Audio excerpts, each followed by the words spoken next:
The Torch and the Sword, a vision by Jοyner. Chapter 1: The Torch. As I sat in my hotel room in London, I felt restless and thought about walking to Buckingham Palace, which was just a few blocks away. Even though I knew I was in the right place at the right time, it was one of my most difficult ministry trips ever. I began thinking about the prophecy which had foretold this trip, so I laid my head back in the chair to rest for a moment. Suddenly, I was in another world. I was standing on a beach, and water was gently lapping at my feet. I thought I must be dreaming, but I knew I was not asleep. I looked at the sky, which was brilliant with color. It was like no sunset or sunrise that I had ever seen. I pondered why I could not tell if it was a sunrise or a sunset. Then I noticed the air. It was more than just clear and fresh. With each breath, I felt I was being rejuvenated, my mind was being quickened, and my thoughts were becoming increasingly more sharp and clear. I looked at the mountains in the distance and began to study them. They seemed to be at least 50 miles away, but maybe much farther. The air was so clear that it was hard to tell. I love mountains and have seen some of the world's most majestic, but these were more wonderful than any I had ever seen. They were like great fortress walls which exuded strength and purpose, yet they were also hospitable and inviting. Next, I looked down at the water between the mountains and me, wondering if there was a way around it so that I could go to the mountains. As far away as they were, I was drawn to them like a magnet and wanted to go to them immediately. I felt compelled to look more closely at the water. It too was crystal clear with just a hint of blue, a stunning contrast to the sky. I wondered if there could possibly be a more perfect place. In a strange way, it seemed like home, like the place I belonged. I was coming alive in a way that was more than wonderful. It was like waking up from a dream into reality, but a much more wonderful one. Suddenly, I noticed a figure walking toward me on the beach. I could see from the distance that he was carrying a torch. It gave off light, which was the same color as the sky. I knew immediately that it was the Lord. I could tell by the way he walked, with purpose but not in a hurry. He is never in a hurry because time submits to him. As he walked closer, I could see that he wore a white robe with a golden sash tied in the front. The hem at the base of his garment had a pattern of gold, as did the end of his sleeves. "It is sunset and sunrise," he said. "A sunrise in one place is a sunset in another. You live in the sunset of one age and the dawning of another. That is why you are here, to learn about the end of the age in which you are and the beginning of the one which is dawning." As he drew close, he extended the torch to me, indicating that I should take it. "This is yours," he said. "I started this fire, but you must keep it going." As I took the torch, I was surprised it was so light, which made me think it must also be fragile. "It is neither light nor fragile," the Lord said, answering my thoughts.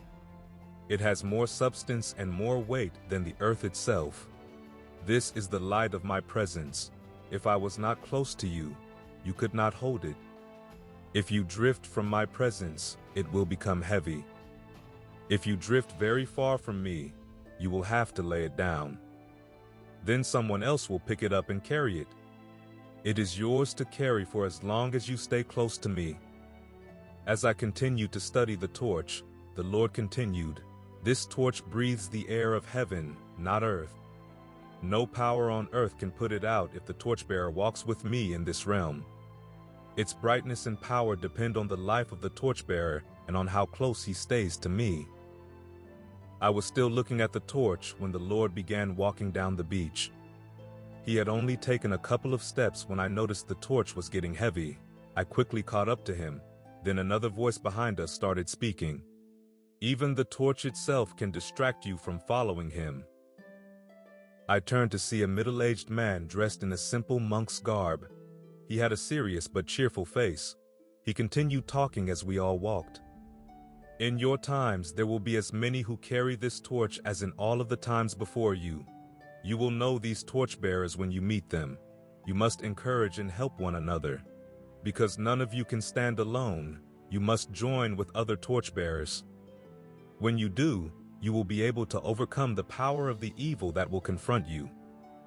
You can set people, cities, and even nations free with the light of this torch. I then noticed the torch was breathing. It was alive.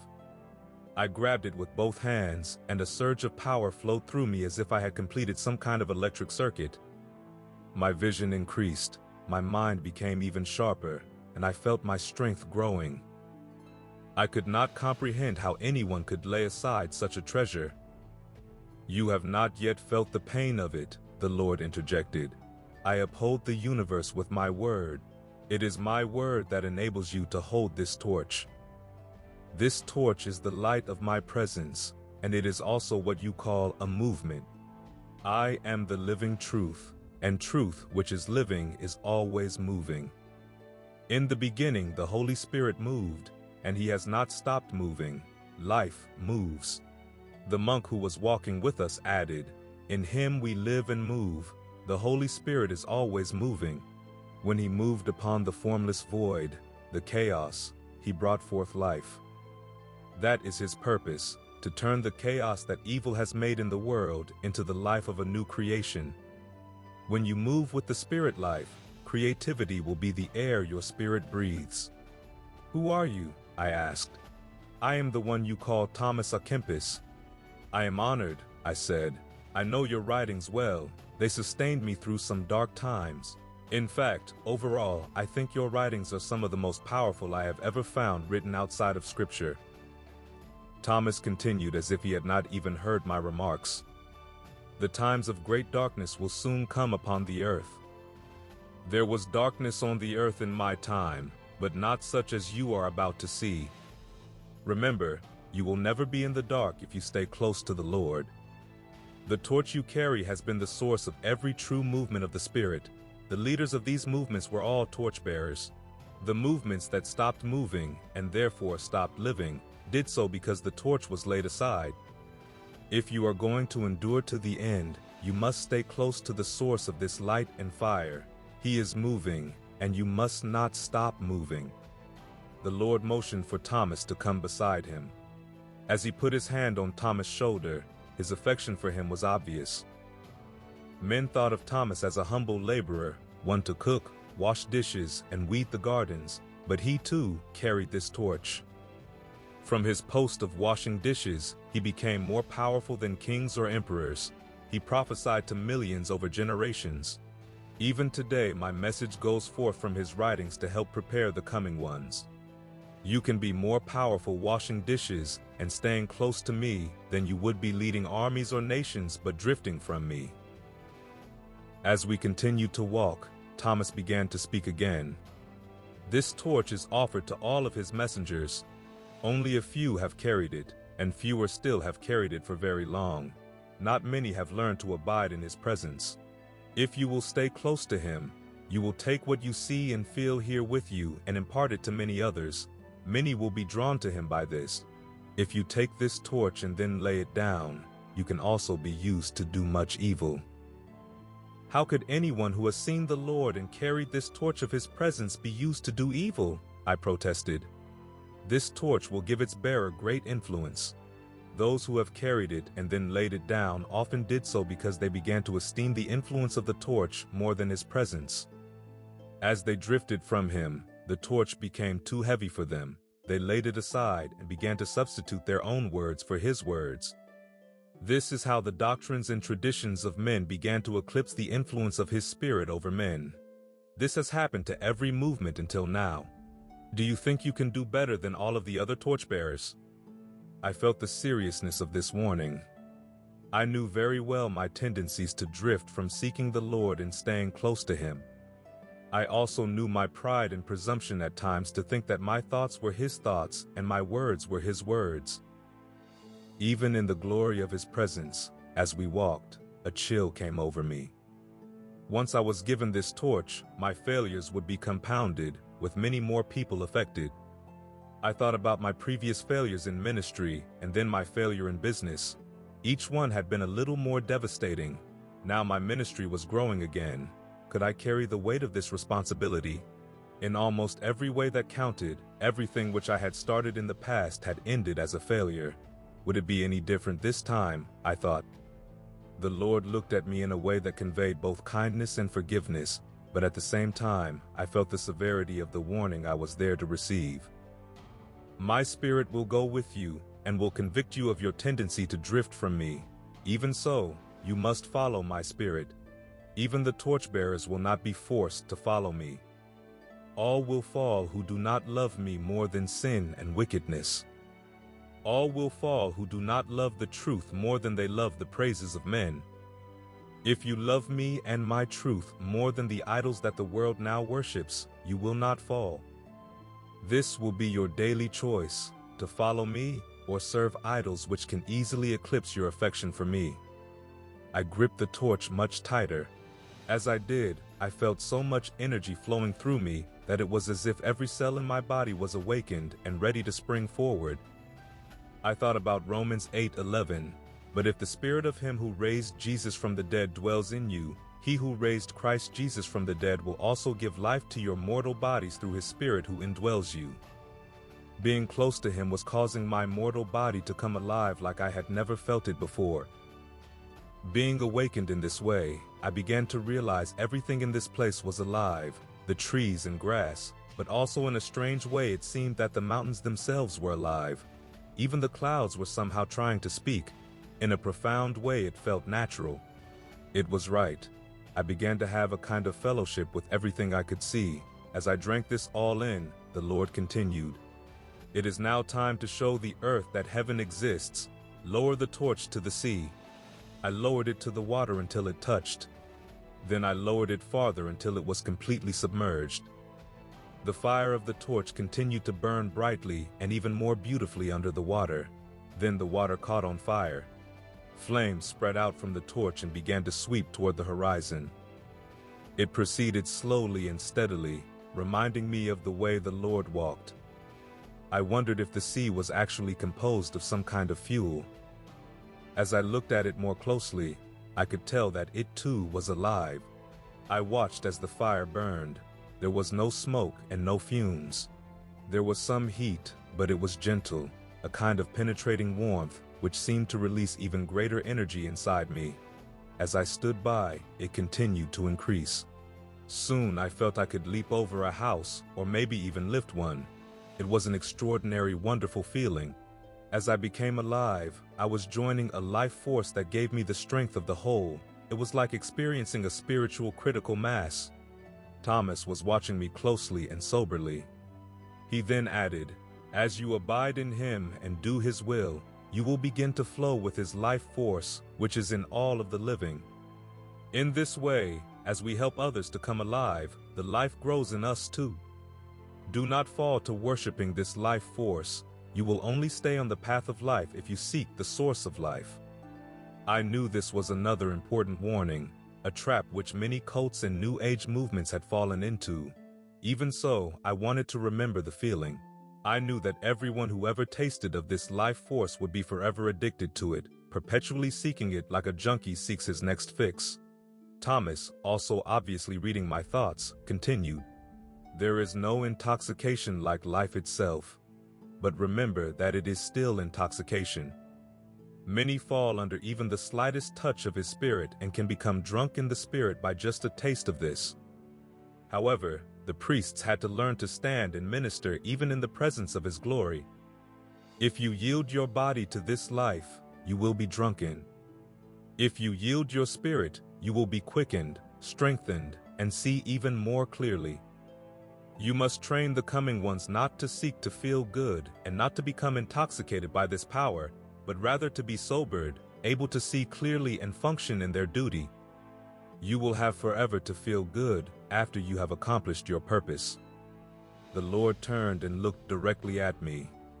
"You can set nations on fire with this torch. This is the same fire Moses saw in the bush. This is the fire I sent with him to set my people free. It is what I am about to send with my messengers to again set my people free." I looked at the fire on the water, and I saw that the water was composed of multitudes of beings, people. They were on fire, but they were not being consumed, they were coming alive. This was a fire that would one day cover the earth.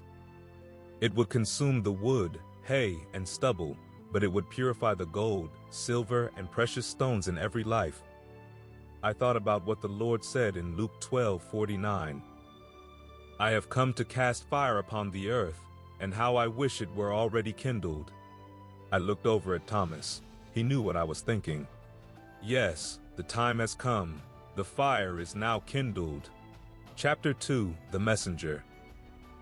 We remained by the burning sea for a long time.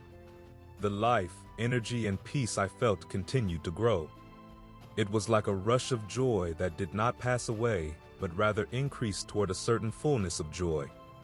I knew there was nothing on earth that could compare to this, yet it seemed vaguely familiar. You are experiencing the joy and strength that man knew before the fall, the Lord explained. You are only beginning to experience what is actually a normal life for man, the way I created him to live. As the flames of the sea swept over me gently, I began to recognize the feeling. It was what I had started to call the Emmaus Road burning heart.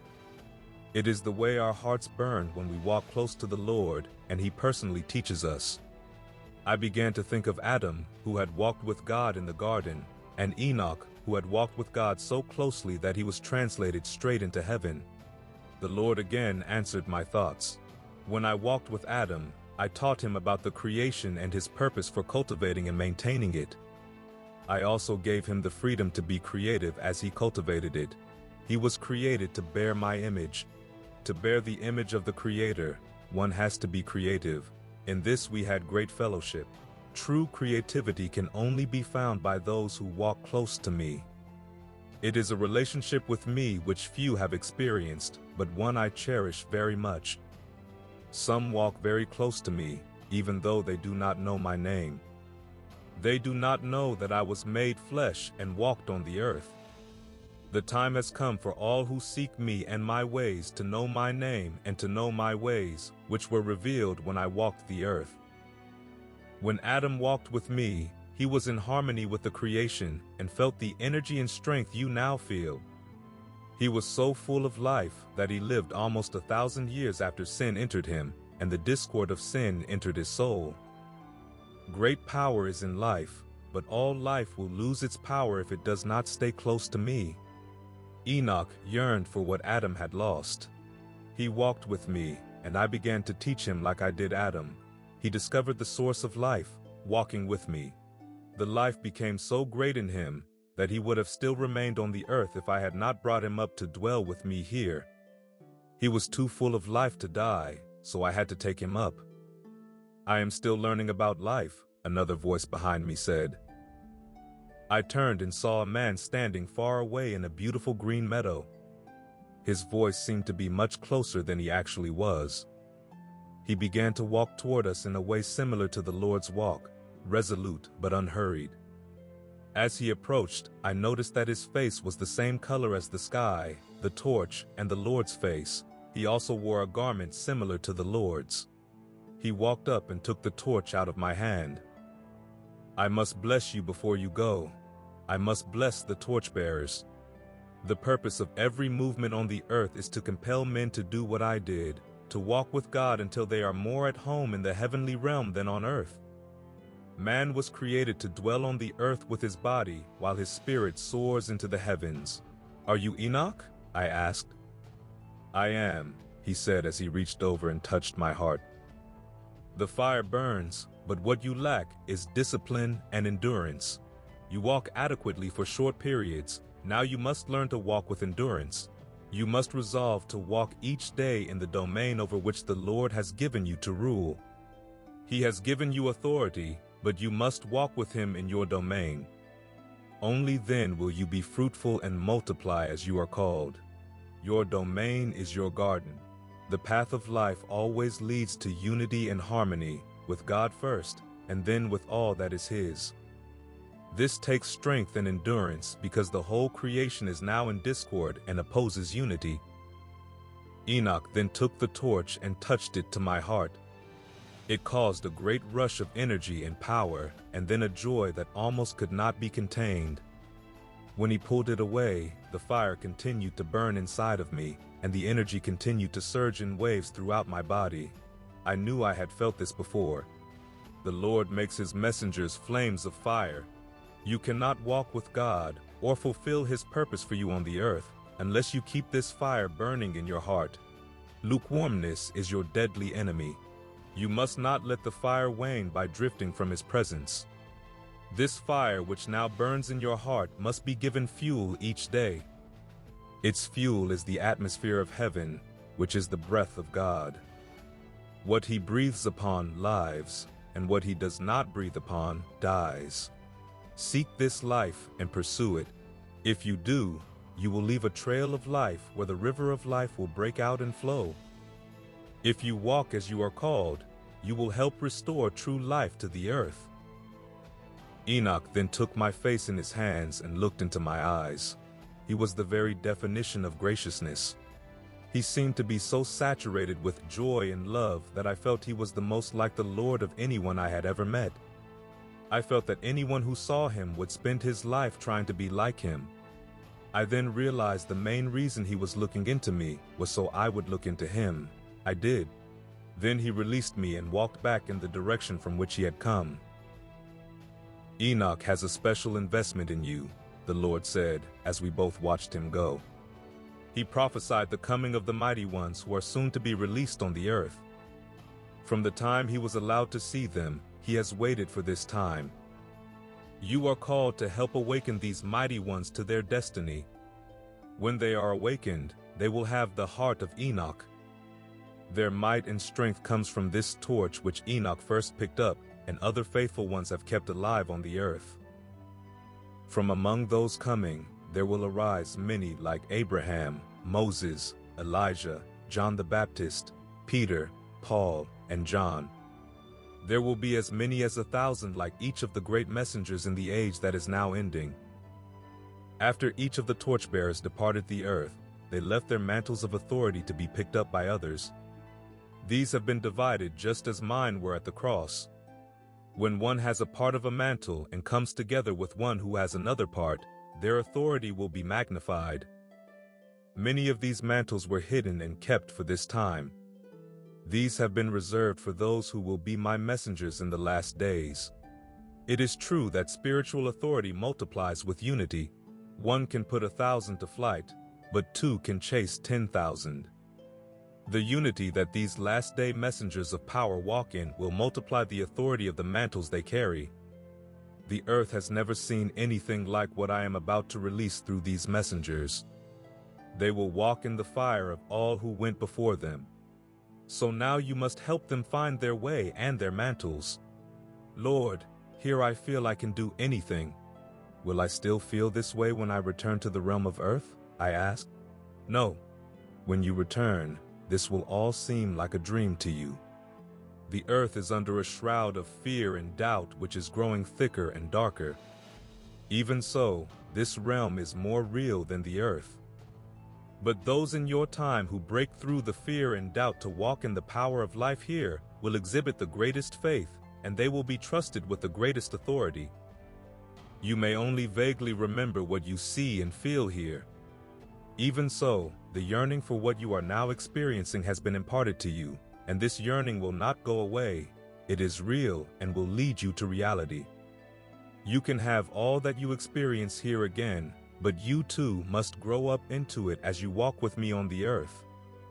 Only by this will you be wise and humble enough to be trusted on earth with the authority and power that you feel here. Wisdom and humility are more important than the power. Without them, the power will corrupt you, and you will be used for evil. It is by your wisdom and humility that you will be able to help my messengers along their way. I turned to see Enoch again and was surprised that he had gone only a few paces back. He was watching me with a very keen interest. He had a look of resolution which bordered on ruthlessness, but was also combined with affection. Together, this made him seem to be the very definition of rock-solid stability. I thought of how wonderful it would be to have had a mentor like him on the earth. The Lord once again answered my thoughts. You are called to be like him, as are all those I am sending to prepare my messengers of power. As you see my glory in Enoch, you will be changed by it. This is what you are called to be for other torchbearers, and they will be for you. You are not alone. Many others are called to this just as you are. However, you cannot be like him until you have walked with me as he has. That is your whole purpose now, to walk closer to me each day. I then looked up at the clouds. They were as regal as the mountains. Each one seemed precisely in its place, like those an artist would use to perfectly grace a painting. In no way did they hinder or block the light or the sky, but they framed it in a way which accentuated it. There was one directly above us which formed a perfect canopy. The clouds were so alive that personality exuded from them. They had purpose. I knew they were devoted to accenting the glory of everything that was around them as perfectly as they could, and they were doing this for us. The clouds were so wonderfully lovable that I wished there was some way to show them to every child on the earth. The Lord let me drink this in, and then continued. I created man to be the torchbearer for all of creation. All men have this calling and were created to walk with me and carry the light of life. Many are called, but few are chosen. You must now go and find those who have persevered to become my chosen ones. They will keep the fire and ignite in all men the fire that man was created to have. You will know these chosen ones by the fire that already burns in them. They will never be content with religious practices, for they yearn for me and the reality of this realm. Because they seek me, I will be found by them. I will give them their heart's desire, my fellowship. I will be their inheritance. I will also give them greater authority than I have yet entrusted to men on the earth. They will receive this because they will have the wisdom and humility to use it. When the day of judgment comes, their testimony will be that they walked with me and their fire did not dim. These are my messengers that the whole creation has been waiting and travailing for.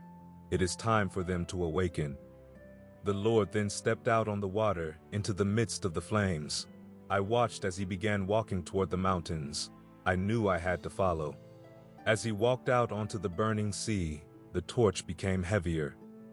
If I was going to continue holding the torch, I would have to follow him, but I was hesitant about trying to walk on the water.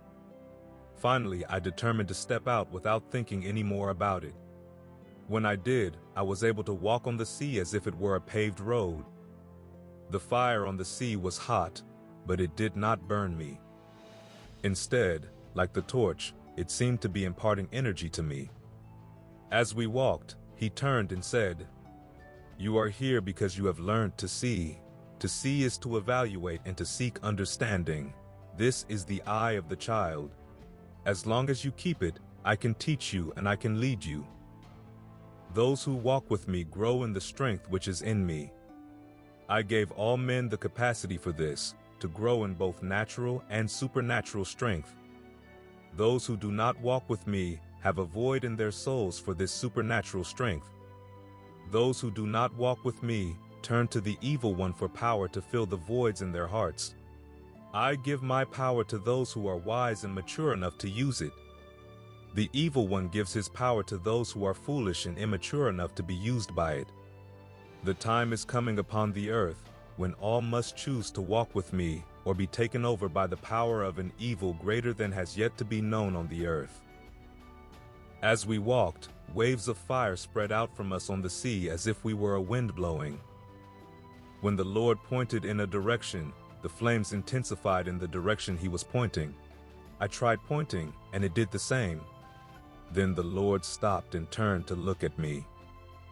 "I have a fire to cast upon the earth that has now been kindled. Pray for my fire to come.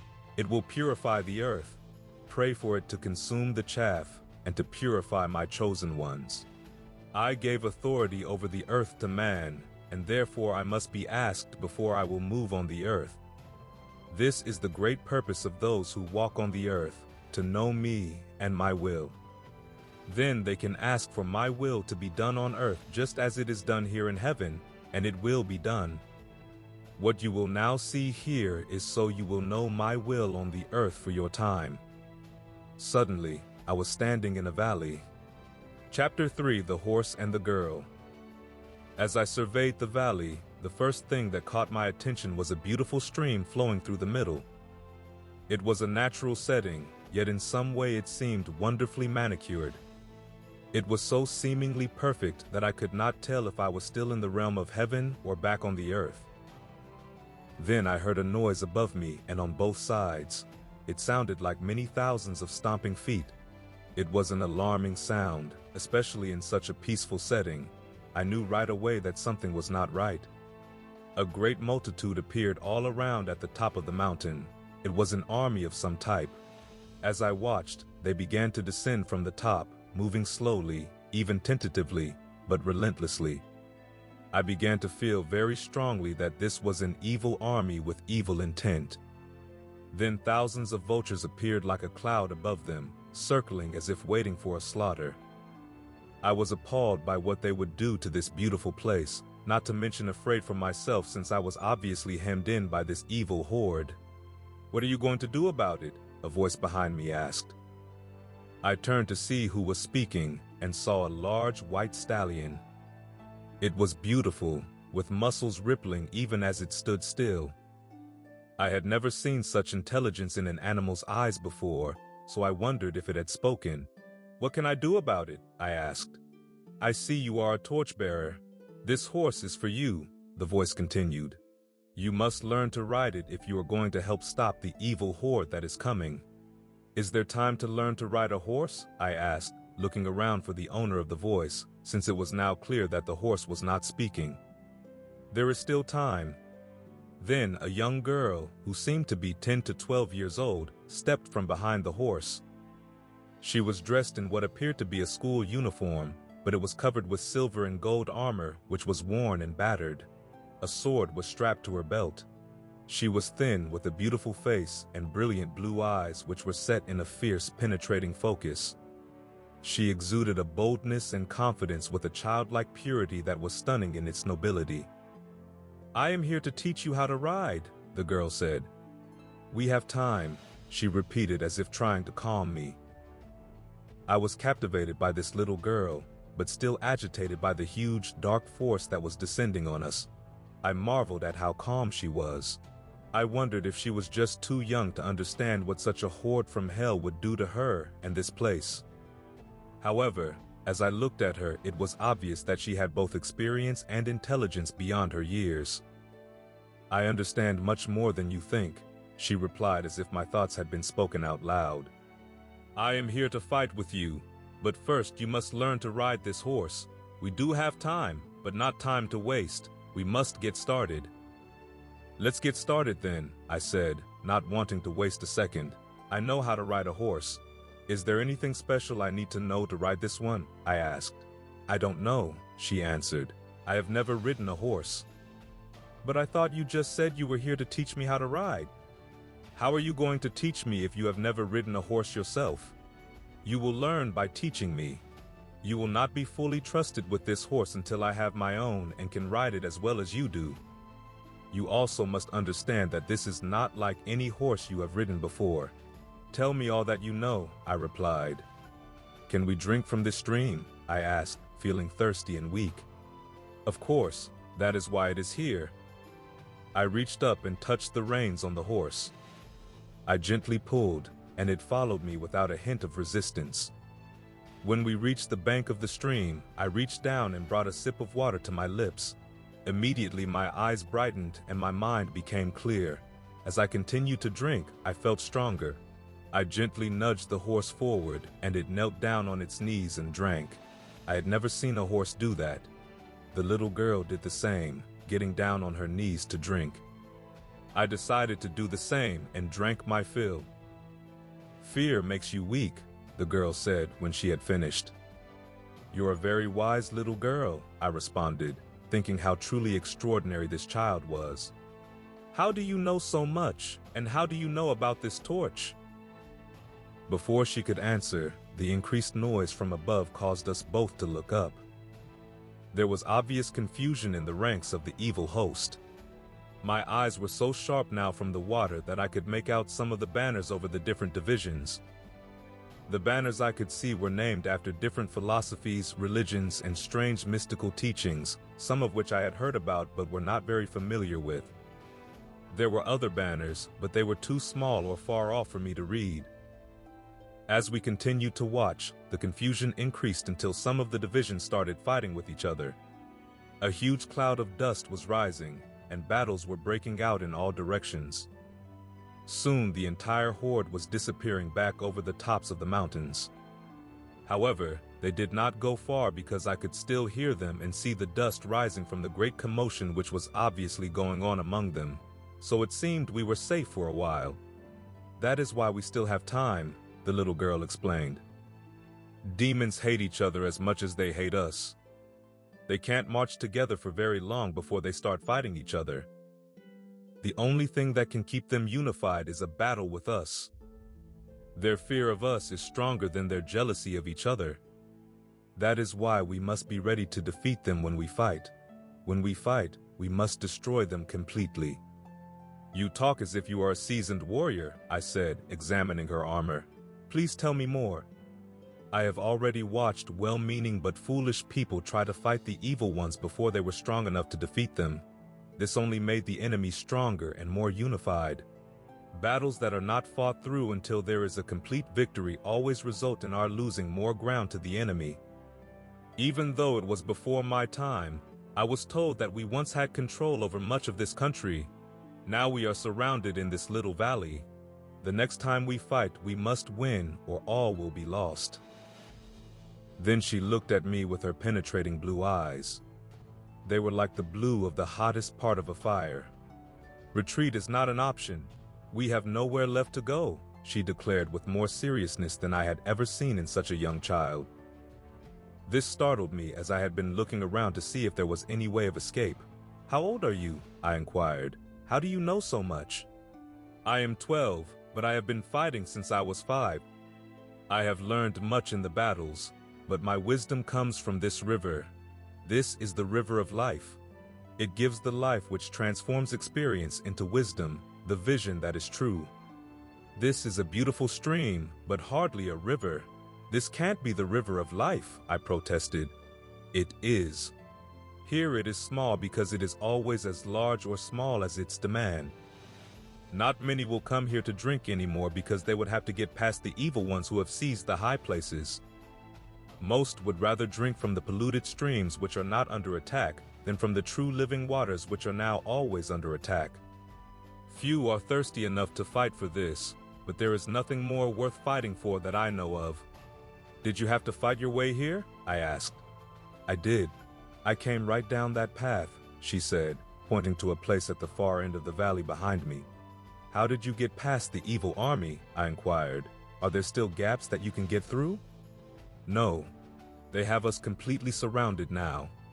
But anyone with the courage to keep moving, even when they are attacked, can make it through their ranks. I chose the weakest part of their army and walked right through the middle of it." "What was the weakest part, and how did you know it was weak?" "There was a large division called Ridicule. I chose to walk through it because I knew they could not really hurt me. I was told that when they saw my resolve they would give way before me, and they did. They raved and screamed insults and obscenities, but they parted and let me pass. I blocked all of their shots with my shield and was not even wounded." "Who told you that you could do that?" "My mother." "Is she here too?" I asked. "No." "Where is she?" "She didn't make it through. When we were passing through the Ridicule, she stopped and said she was going back to get more people and lead them through. She said she would join me later. I don't think she will, though." "Why not?" "She taught me very well, but she could not do what she taught me to do. I saw her waver from the insults and ridicule. She went back to get more people because she needs the approval of people. No one can make it through who cares too much about what others think of him. Can she make it in some other way?" "It is possible, but going through the ridicule is by far the easiest way. In fact, when she hesitated and started to retreat, she was quickly overcome. She then began ridiculing me with the rest of them. Once you begin to retreat before the evil ones, you are easy prey for them. She is now one of their prisoners. I'm sorry. I know you must miss her. She was at least a great teacher. She did a great job teaching you. Thank you. I do miss her. It has been very lonely here, but it is still better than being out there under the influence of that evil horde. I watched the little girl drift far off in her thoughts. Then quickly she snapped back to the conversation.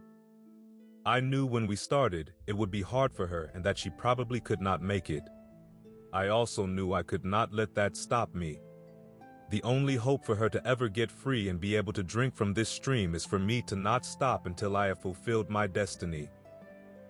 After a pause, she continued, I have not given up on her, but myself and others like me are the only hope for people like her. We are here to defeat that evil horde and set its prisoners free. I do believe the time will come when she will drink with me at this stream, she and many others, until this is a great river again. It will then flow to the sea and bring life to all. If there are many others like you, then I have no trouble believing that you will win the victory. Have you met others like yourself who have this vision and resolve to do this? I asked. I think I have met some, but we keep getting separated. I know from my dreams that there are many more, and I will meet them soon. That's why you are here. I have seen you in my dreams too. Tell me, what did you see about me? Well, I did not see you specifically, but I saw the coming of the torchbearers. At first there were just a few, and then more and more kept coming. I too will one day be given a torch to carry.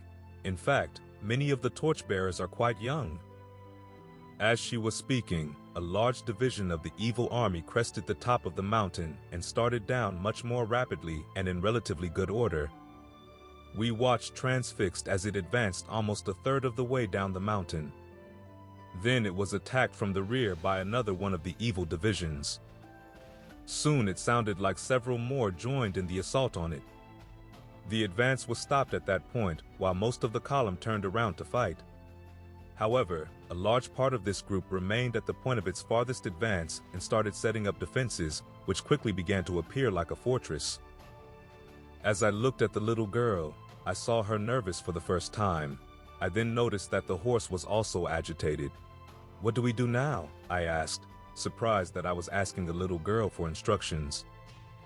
Without answering, the girl knelt down at the stream again and drank with purpose. Soon she regained her composure, but her attention was still fixed on the fortress that was quickly being built.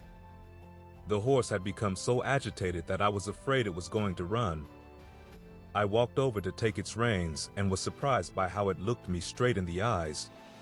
I tried to stay as calm as I could because I felt if he sensed fear in me, he would certainly bolt. He let me take the reins and lead him back to the stream. It was not as easy as before to get him to drink, but he did. Then he calmed down. I also drank, and the peace and joy again filled my being, while my vision grew stronger. What do we do now? I asked again. Have you seen anything in your dreams about this? I did not see this in a dream, but I have seen this happen before. If we do not act soon, we will lose this valley. Then she looked straight at me to be sure I would hear what she was about to say. Whenever I am asked what to do, I always turn to the river first and drink. Then I pray, as we must do now. I have been in 2 other places where this river ran, and both were taken over by the enemy. We must not let this happen here. We must fight this time, she said, looking at me kind of skeptically. I will fight even if I have to do it alone. I don't think there is anywhere else left to go where this river flows. It is very noble to want to fight and to even be willing to fight alone, I replied, but how can just the 2 of us stand against so many? She did not answer me, but started praying. I listened for just a few minutes. Her requests were concise and to the point. She did not try to explain anything to God. She mostly asked for the Holy Spirit, courage, wisdom, and power to defeat the enemy. She then prayed for her mother and other loved ones who were captives of the evil horde. She asked for specific places to be retaken from the enemy. It was the prayer of a seasoned warrior who had seen many battles and did not want to waste time or words. It was also like a conversation with a friend. It was so moving that I did not believe the Lord could possibly reject her requests. When she ended, she looked up at me. All I could say was, "Amen." You asked how we could defeat such a huge army. Why couldn't we? We have the Lord on our side. I understand, but how were the others lost that you fought for? What can we do differently this time? And are you sure there are no other streams like this one? The way they have all been lost is by retreating. I will not retreat again. I will not listen to those who speak of strategic retreats or any other kind. I am going to stand even if I have to do it alone. I also think that we lost them because there were too many of us. How could there have been too many when you are fighting against so many? I asked, not doubting her as much as feeling that the answer to this was important. It is better to have a few who are in unity than many who are divided, who do not have a single focused vision. Many of those who were with us before seldom drank from the stream, and I hardly ever heard them pray. I felt they would not last long, and I was right. Such people are more of a detriment when the battle begins. Our leaders had to spend more time trying to encourage them than fighting. Many of the weak ones even turned on us. I determined before the next battle that I would not encourage anyone too much, trying to get them to stay and fight. If they want to leave, then they should, because we would be better off. There is also something else very important we have never had before that we must have to win. What is that? The torch. This water is the truth, and we must have and love it enough to be willing to die for it. But the torch is like the presence of the Lord here with us. When I am close to you and the torch, I feel him. There is no greater encouragement than feeling his presence with us. If we had carried the torch before, I don't think our leaders would have had to spend so much time encouraging the people, and I don't think they would have been so weak.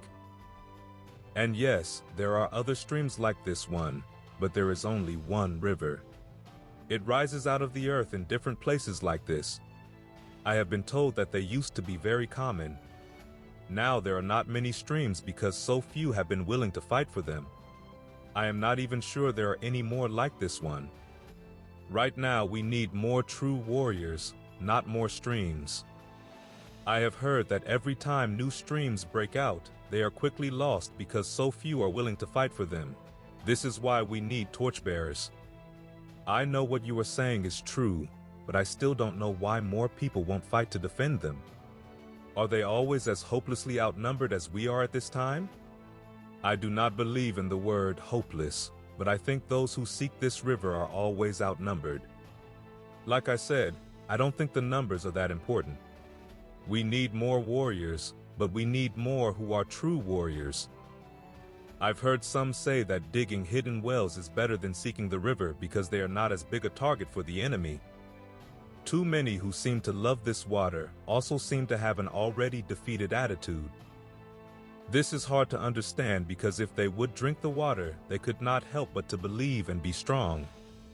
I am afraid that they have only occasionally tasted it, but have not really drunk from it. Their love is more for the idea of it than the reality. It is almost as if it is some kind of romantic fantasy to them, not reality.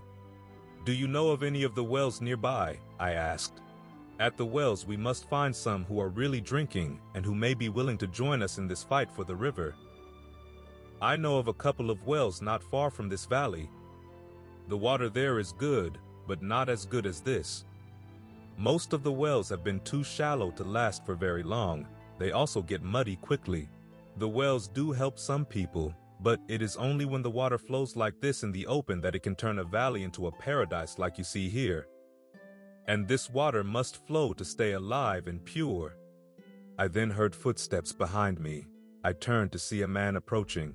Chapter 4, The Plan. As I watched the man approach, it seemed that he was dressed in the style of colonial American times. His hair was long and gray, and I suspected it was a colonial wig. He walked with purpose and was a little bow-legged as if he had spent much of his life on a horse. She is right. Wells can help a few people, but they are mostly temporary. They often become polluted or dry up. You certainly have a treasure here, he remarked. Yes, I have never tasted anything so wonderful, I replied. I was talking about the girl, he said. Yes, she is truly remarkable for one so young. I have never met anyone like her, I responded. You are about to meet many more like her, both boys and girls. They will be better fighters than most men in your times. You must be prepared for them. How do I prepare for them? I asked. You must learn to ride this horse. Who are you? I inquired. I am John Wesley. I am speaking to you as a torchbearer who was also given a horse like this one. You are here to help prepare the coming ones. In my time, there were but a handful of torchbearers and only a couple who rode the white horses. In your time, there will be thousands of torchbearers and hundreds of these great stallions. You are here to learn about your purpose. You are called as one of those who will help awaken the coming great host. Then you must help to train them, preparing them for the last battle. I hardly feel that I can train anyone here. I am learning more from this little girl than I am teaching her, I responded sincerely. It is because you are willing to learn from her that you will become a trusted teacher. Keep drinking and keep listening. I will help you, as will all of the torchbearers who have gone before you. I can teach you in a few hours what it took me a lifetime to learn. What we cannot give you, the children will. They are wise because they are teachable. If you remain teachable, you will be wise beyond your years, regardless of how old you get to be. You can receive the wisdom of the ages. Remember that your primary purpose is to learn, not teach. The primary teaching that you have for the coming ones is to teach them how to learn. This is what it means to be a disciple. You are forever a student. Each one that you meet will teach you more about how to learn, and you will teach them the same. We are certainly in a situation that is beyond my present knowledge or wisdom to know how to handle, I responded. It seems that this horse and learning how to ride it are the keys to us defending this stream. If you are here to help me, I am ready. One thing that you must know and not forget, Wesley said sternly, is she was right when she said you cannot retreat. You are now surrounded, and there is nowhere to run. A few wells are left in this region, but they are drying up fast. You must defend this river and gather your army here.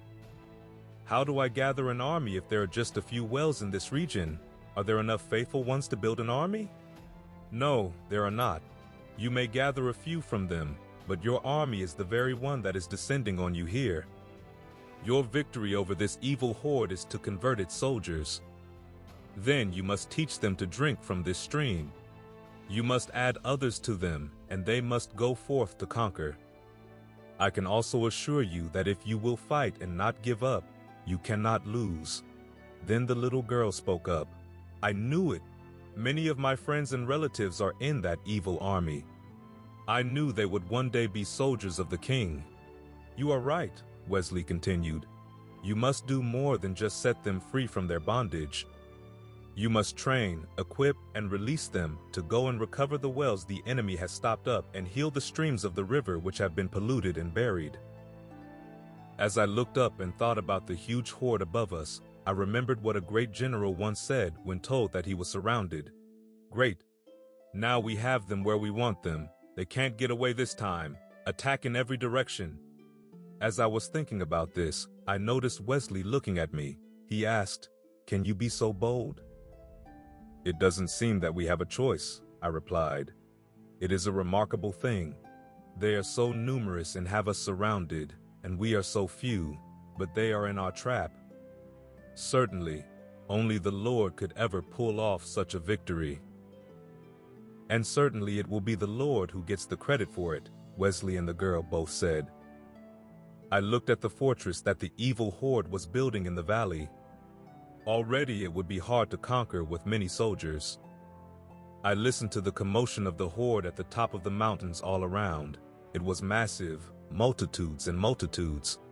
What could a girl, a horse, even John Wesley and I do against such a force? I can no longer fight the battles which are on the earth. I am now a part of the great company of witnesses. Through my life I can still speak and teach, but you must do the fighting. I can encourage you that several times in my life I was surrounded like this, with very few with me. Each time I saw the victory of the Lord. Do not become discouraged by how dark it becomes or how many rise up against you. You cannot lose if you do not retreat. Then the little girl chimed in. I know my mother is a captive in the division called ridicule. She is there because she needs the approval of others. I also know she has never known true love in her life. I know that if I can love her faithfully, she will be freed. I believe all who are in that division are like her. We can free the captives with the truth of God's love. If we can do this with them, then there must be other keys which will set the captives in the other divisions free.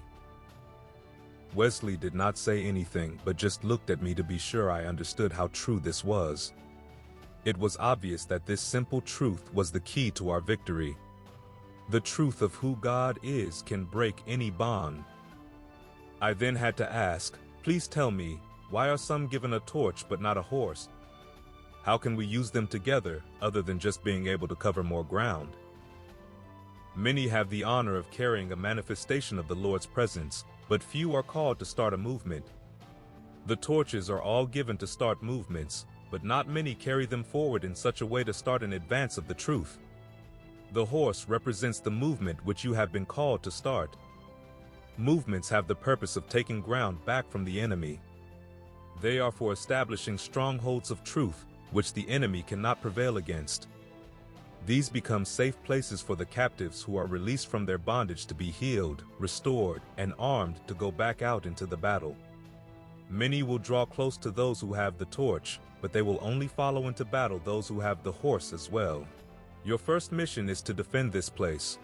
Then mobilize those who are true seekers of the water of life. They must be trained and equipped to go and retake what the evil horde has fouled and trampled under its feet. Every captive who is freed from that horde can heal and restore more than they once destroyed. Life is stronger than death. Remember that you are not called to just take back the earth, but to restore those who are called to rule over the earth. As your armor-bearer here has told you, the more who drink from this stream, the larger it will grow. In this way, you can turn this little stream into a river that overflows until it reaches many other places. As it begins to grow here, when it breaks out in other valleys and deserts, it will be much stronger and deeper. How do I draw others here? I asked. It is obvious that we need a lot of help if we are to convert this army that surrounds us. You will draw others by drinking from the river yourself. Remember, the river grows as you and others begin to drink from it. The blind will follow anyone who can see, and the better you can see, the more who will be drawn to you. When they come, many will still be blind, and most will be wounded. You must teach them to drink until they are healed and can see. Regardless of what they look like at first, many who come to you will be the mighty ones that Enoch prophesied would come in your times. Then he looked at me with a penetrating stare as if looking to see if I could understand something very important. The torch that you carry will also draw many to it, but the presence of the Lord is not enough. How could the presence of the Lord not be enough? I asked. There is nothing greater than that. It is even more wonderful and invigorating than this water, I protested. You are right about that, but many who love His presence still remain weak and immature because they only want to experience the joy of the Lord. Such are seldom willing to face the conflict of the times. His presence will always be the best and the most wonderful gift. Even so, for eternity we will have this. Right now, there is a battle to be fought. Wesley walked over to the little girl and laid his hands on her shoulders. Then he looked up at me and continued. You need worshipers who are also warriors. All who are not trained and equipped for the battle will be overcome by it. Even if they do love His presence, they must also be taught to love truth and to love it enough to resist the evil one. This is a strength that I developed, to train and equip people to stand for truth and fight for it. That is why there are things you must learn from me. Few have been able to build the people into a force which conquers. I did this by building small groups of people into small fortresses of truth. Some of these rose up to take their neighbors for the gospel. Others grew into mighty fortresses that took villages. A few took cities. Together we shaped the destiny of nations, even your nation. I felt when he said the words, your nation, that it was, in some strange way, the valley where we were standing. As I pondered this and looked back at him, he had that unmistakable knowing look. Then he continued, your nation still honors Paul Revere for waking up the people and calling them to the battle. But even more than that, heaven will honor those who wake up the people and call them to the battle, which must soon be fought. Just as the great messengers of the church age were all only seeds of the mighty ones of valor who are about to be released on the earth, the enemy has been sowing his seeds too. You will have to fight every evil that has been released on the earth, and fight it in its full maturity. With this horse you must ride and warn the people about the invasion of their land. You can mobilize them to fight the good fight. You cannot retreat any farther. There is nowhere else to go, but if you resist the enemy, he will eventually flee. If you do not resist, you are doomed. The little girl was watching me intently. She stood erect, vigilant, and ready. Both Wesley and I were looking at her. I thought she must be like a Joan of Arc. If there are even a few more like her, I knew that these would certainly be marvelous times. Wesley continued. The Lord called 12 men, he changed them, and then they changed the world. In your time, he is going to do the same with children. It is also the time of the lioness. Great are the company of women who will preach the gospel. There will be many great men of God in your time, but the great marvel and great honor will be for the women and children who walk in the ways of the Lord. Remember, it was the woman who was deceived and had enmity with the serpent, but it will be her seed that crushes its head. Women have a special place in this fight. He looked into the eyes of the little girl. It is your time as a woman. It is your time as a child, for the children will be for signs and wonders. They will turn the tide of the last battle. Gather the children and help their mothers. Great is the Lord in you for all you need. My attention was then caught by something flickering out of the corner of my eye. The fortress that the evil ones had built was being used to hurl fiery arrows in all directions. It was apparent that they were trying to scorch the beautiful valley we were in. Wesley turned and put both hands on my shoulders just as the Lord had done, saying, you can't put out every little fire. You must destroy that fortress. Then I was suddenly alone, sitting in my room. Chapter 5, The Sword. As I sat in my hotel room, I wondered if it had all been a dream, a vision, or if it had really happened. I wanted to quickly write everything down so I would not forget it, but I was exhausted. I decided to lie down on the bed for a few minutes to rest. Immediately, I was suspended in a brilliant blue sky. As a pilot, I used to say that my office was the sky and had always deeply cherished the time that I spent there, but I had never seen a sky as beautiful as this. I felt more at home than I ever had before. Then I felt earth under my feet. I was again on a seashore. I knew I was in the heavenly realm again by the air that I was breathing and the breathtaking beauty of all that I saw. As I looked, I felt that this was the earth as it was meant to be. The desire grew within me to take this beauty and this air to the earth somehow. As much as I loved just standing in that place, I knew I had to leave soon, that I had to go back. There was a deep compulsion growing within me to make the earth right again. Then I felt the presence of the Lord behind me, but when I turned to see him, he was not there. I closed my eyes to just focus on breathing the air. When I opened my eyes, I was standing in yet another place. I was in the middle of a street, alone.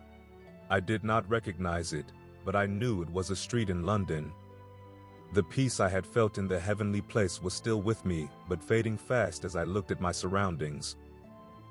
The torch was in my hand, but as my peace faded, the torch became heavier. I knew that I had to focus on the Lord and sense his presence again. As I did, the peace returned somewhat, and the torch became a little lighter. I began to feel great danger. I determined to keep my peace, and even though I was not afraid, I was more vigilant. I determined to keep my main attention on the torch while glancing periodically at my surroundings. I saw no threat, but continued to feel danger. Down the middle of the street there was a grass strip that was about 15 meters wide. It had trees down the center that were surrounded by little protective metal fences. I began to walk down the street. Then I noticed one little fence that did not have a tree near it. I just assumed the tree that had been there had died. This did not seem like a big deal at first, but I began to feel grief for the missing tree that I could not shake. I stopped beside the empty fence to ponder what I was feeling. When I did this, I felt the Lord standing behind me. "Put the torch there," he said. I walked over and placed the torch in the middle of the little fence, gently pushing it into the ground so that it stood up straight. It was quickly planted firmly as if it had sunk deep roots into the ground. I reached out to see if I could pick it up, and I could very easily, even though there were already long roots attached to it. I put it back and watched it. It was strongly rooted again, and the fire did not dim. "You were able to pick it up easily because you have the authority," a voice behind me said. I turned around to see who had spoken and saw a man who appeared to be a street person or homeless man. He was standing beside a stairway to a house. "Pardon me," I said. "How do you know about this torch?" He did not answer my question but just continued his statement. "Each of these trees was once a torch and carried by someone like you. This is a city where movements become monuments." I did not like the sound of that at all. My torch was still alive, and I did not want it to just become a tree lining an obscure street. I wanted to pick it up and take it with me, but then the Lord had told me to place it there. I did not know what to do. Obviously seeing my dilemma, the man continued, "Before the end comes, there will be movements that do not stop moving. Maybe you are one of those who can carry such a movement. Even so, for now you must do as the Lord told you and leave the torch where it is. I perceive that you are not yet ready to carry it very far, much less carry it to the end." "Who are you?" I asked. "I am a watcher," he said, and with that, he vanished. I then looked at the street again to try to recognize it. I wanted to know the name of the street and where it was located in the city. I knew I was in a vision, but I felt like this was a real street in London as well. I wanted to find it when I came out of the vision. I felt that it was an avenue of monuments, though I could not see any monuments from where I was standing. I turned around to touch the torch so that its fire could surge through me. I needed more clarity.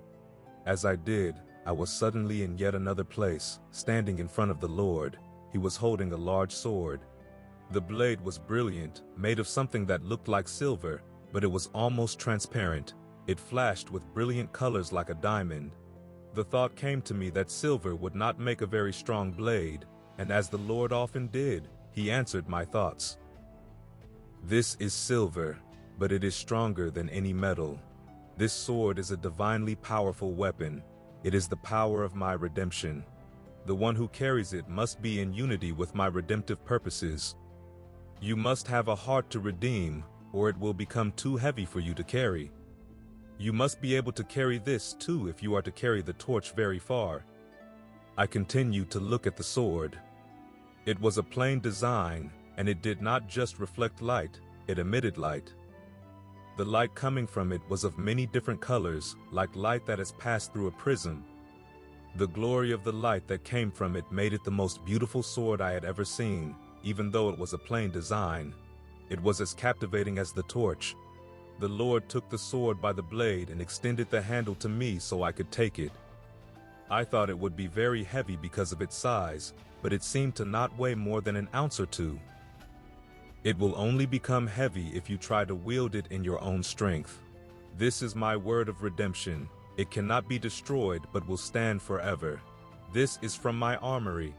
This is the weapon that will be carried by my prophets in the last days. No power on the earth is stronger than my redemption. However, if you use it wrongly, it can bring great troubles to the earth. With this sword, those whom you bless will be blessed. If you bless a devil, it will be blessed and will prosper. You must be careful not to try to redeem that which my father did not plant, but you must go forth to redeem. As I looked at the handle, I noticed 5 brilliant gems. One was blue, one green, another one was clear like a diamond, one was red, and one was amber. The handle itself was plain, but the beauty of the seemingly transparent gold was stunning. It was the most beautiful sword I had ever seen, not because of its design, but because of what it was made of. Even so, it was obviously not made for show. I knew even the gems were there for a functional purpose, but I was not sure yet what it was. I raised the sword and waved it in the air. My arm did not get tired at all, but rather the opposite. The waving of it gave me strength. As strength came into my arm, it continued through my whole body. When I felt it reach my eyes, everything became brighter, more clear. As I continued to wave the sword, I could see farther. I then looked at the sword again. As I looked, my eyes began to magnify it like a powerful magnifying glass. I could see that the sword was also alive. Even the gems were alive. The Spirit moved in the beginning, the Lord continued. The Spirit never stops moving. This is the sword of the Spirit. As it is moving, strength is released to the one who bears it. It will quicken your mortal body. Remember that my word is never still, but living, sharp, and active. Life always moves. This is why my work on the earth is often called a movement. Just as I created the universe to ever expand, my word will be forever moving and expanding. Those who know the life that is in me will also forever be expanding in knowledge, wisdom, and power. They will never stop growing. As long as you abide in me, you will forever be growing in both knowledge and power. I now give you the command to move and grow. In due time, I will give you the command to multiply and conquer, not by taking lives, but by saving them. As always, when the Lord spoke, I wanted to memorize every word. I felt the life coming through them was like that which came by waving the sword. As I considered what he had said, my love for the sword grew. I could not believe such a gift was possible.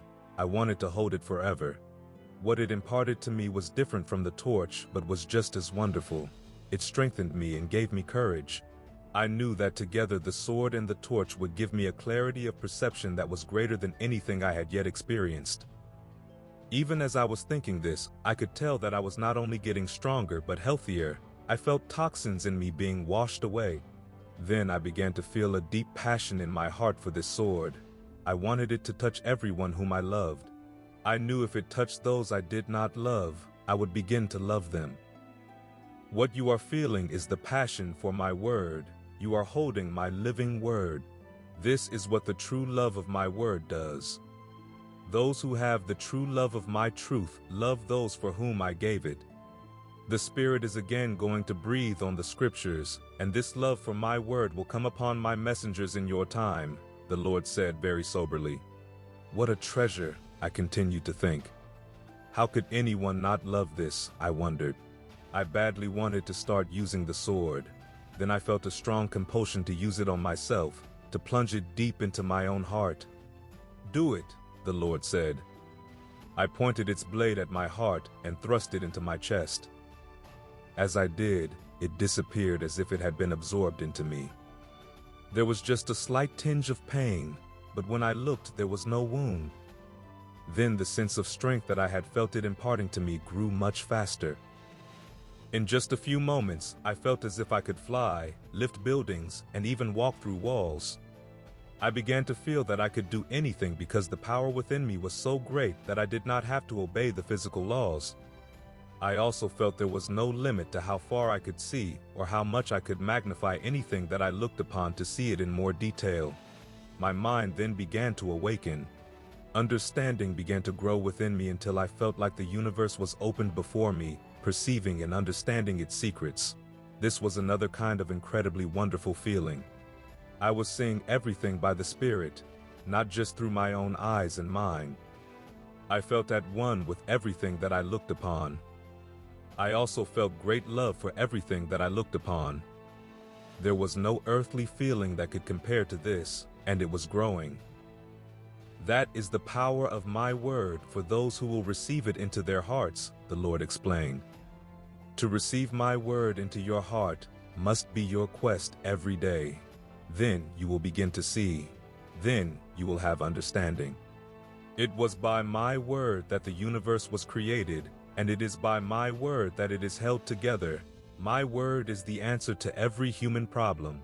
If you will receive my word into your heart, it will grow within you, and you will never stop growing.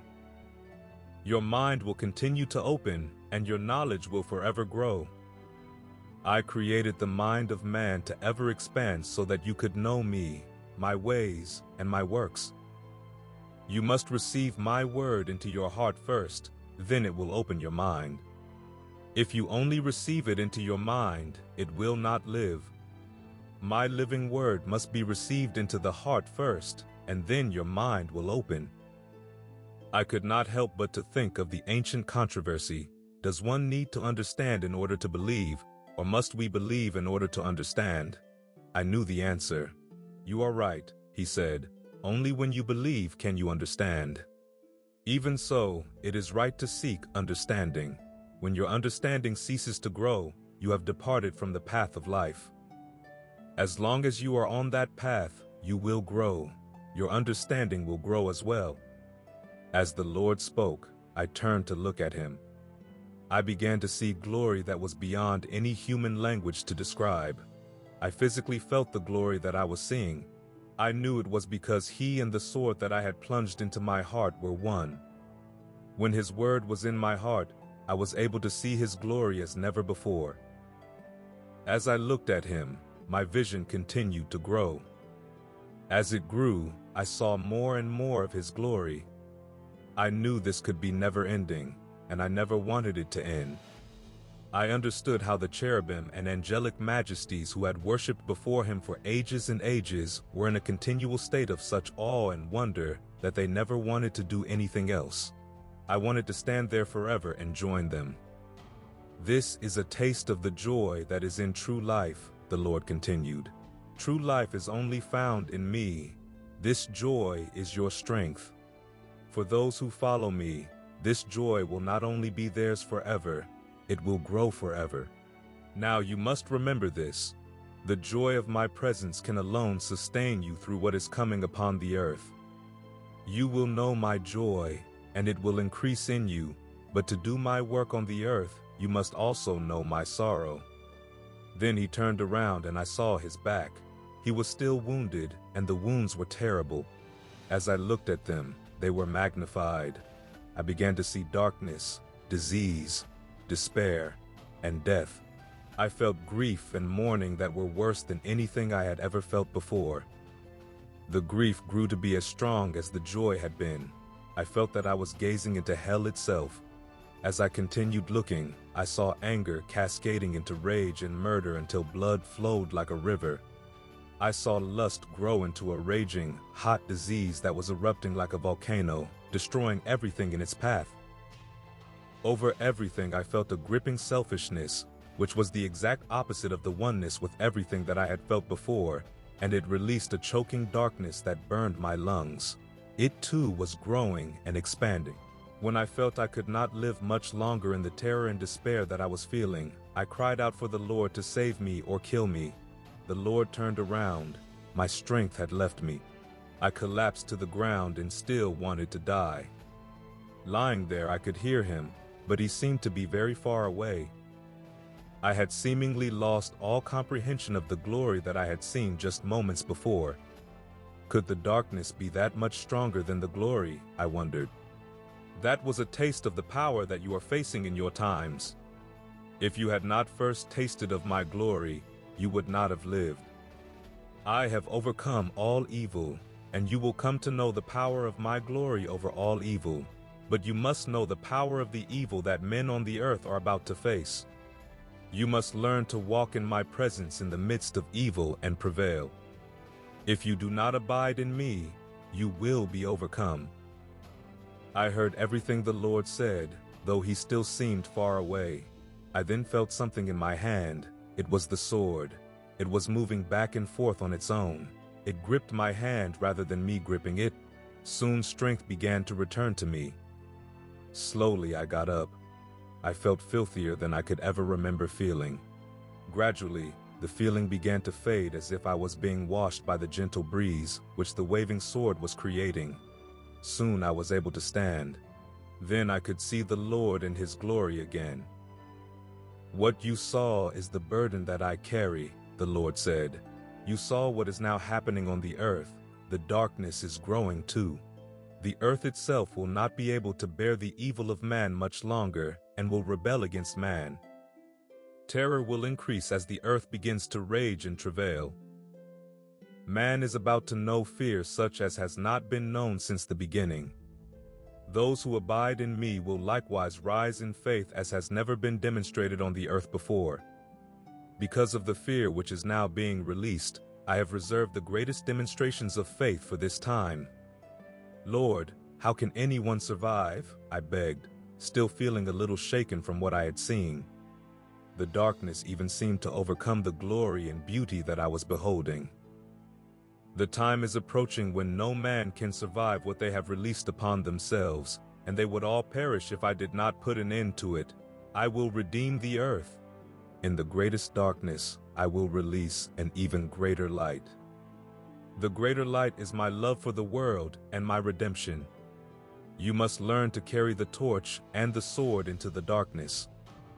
You must learn to carry my love and my redemption at all times. When you learn to love the most wretched and most worthless, even those who are in the grips of the deep darkness, then my word of redemption is truly established in your heart. The power of my redemption will then flow through you. When Moses asked to see my glory, I showed him my back. He saw the stripes that I was to take for the sins of the world, and he saw what you saw, which is what I bore at the cross, the sin that I have already paid for. That is my glory too. It is right for you to want to see my face, to know the beauty and the life that is in me. It is right for you to want to carry that to the world, but there is another glory which you must know and carry. This is the pain that I bore for you. The world's greatest heroes are those who overcome the greatest enemies. The greatest saints are those who overcome the greatest darkness. You are being sent to call those who will serve me in the darkest of times. Therefore, you must know the depths of my redemption. You must know in the depths of your heart my love for those who are in the grip of the greatest evil. You must also know that the power of my redemption is great enough even for them. The sword that is being given to my messengers in the last days can break any yoke and cut through any chain. My light is stronger than any darkness." His words washed over me so that I continued to feel a deep cleansing from all I had seen of the darkness. As I listened, I continued to wave the sword until I felt my vision and strength completely return. I knew that I could not forget the power of the word of redemption to cleanse my soul and restore my vision and strength. My heart was warming, and I knew that it was the life of the sword which had been thrust into it, as well as its power in my hand. I knew this connection between the word in my heart and my hand was the connection between faith and works. It took both to cleanse and restore me just as it does everyone. This was the understanding that I could never forget. After a time, the Lord continued, "You must have the sword and the torch. You must live in my manifest presence, and you must have my word in your heart and your hand. You must teach this to my messengers. No one will make it through the times ahead without both.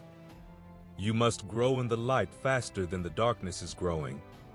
My light is stronger, but to remain light, it must be growing." As I listened, I instinctively continued waving the sword, and the strength continued to increase. Again, I began to feel that I could fly, that I could overcome any earthly power. As I continued looking at the Lord, His glory was growing and expanding. I then grasped the sword with both hands as tightly as I could. I knew what was coming, and I knew what I had to do. The Lord turned around again so that I could see His back. When He did, I stepped into the darkness. Chapter 6: The Power. I was once again on the avenue where I had placed the torch. I realized then that I had entered into the darkness without taking the torch with me, but I had somehow returned to the street where I had left it. I could not see the torch from where I was, so I began to walk, waving the sword as I did. I knew I had to find the torch. As I walked, I started to feel increasing darkness and oppression. It was indeed an avenue of monuments. As I waved the sword and my vision grew, I became alarmed that there did not seem to be life anywhere. The trees and grass in the middle of the street were green, but I did not feel life in them.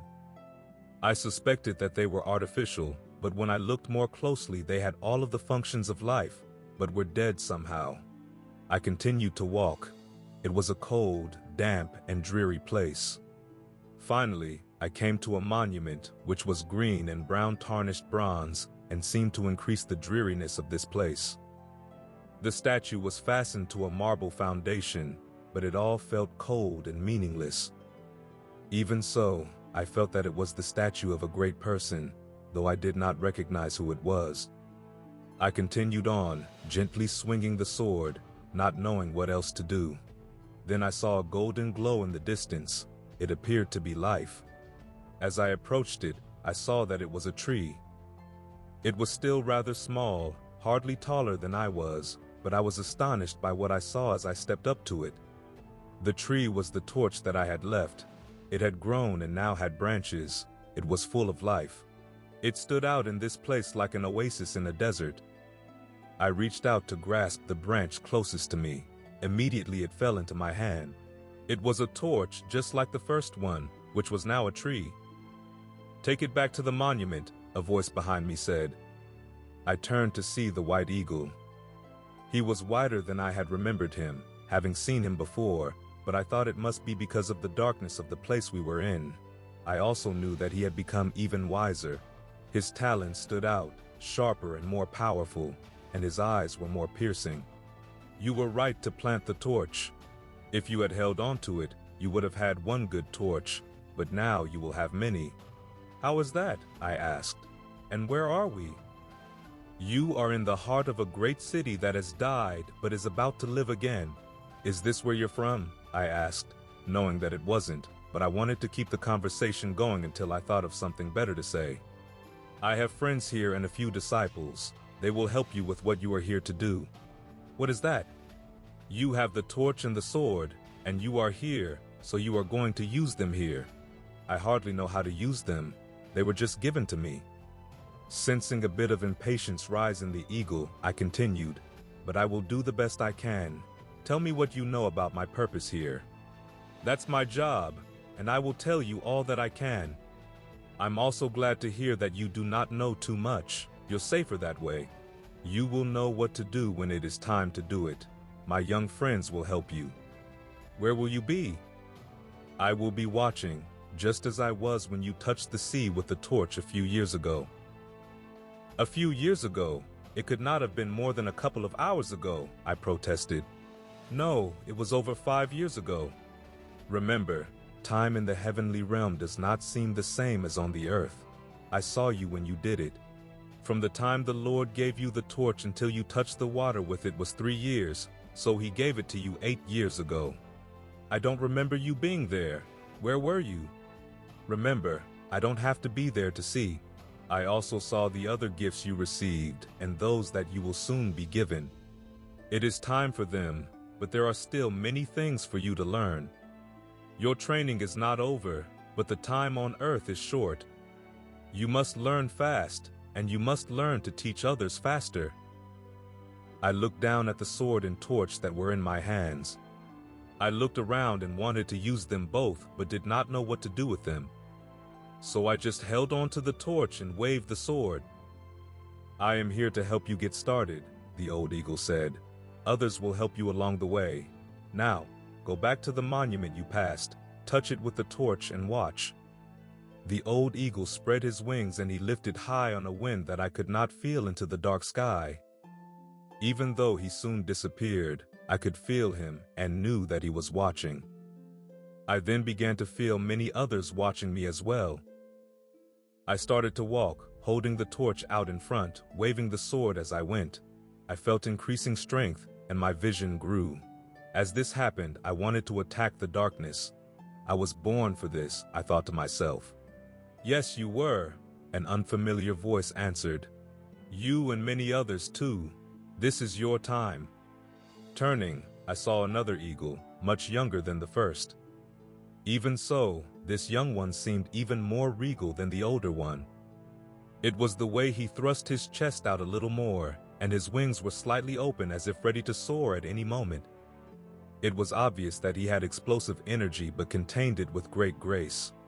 As if he heard every thought, he responded, I am of another generation.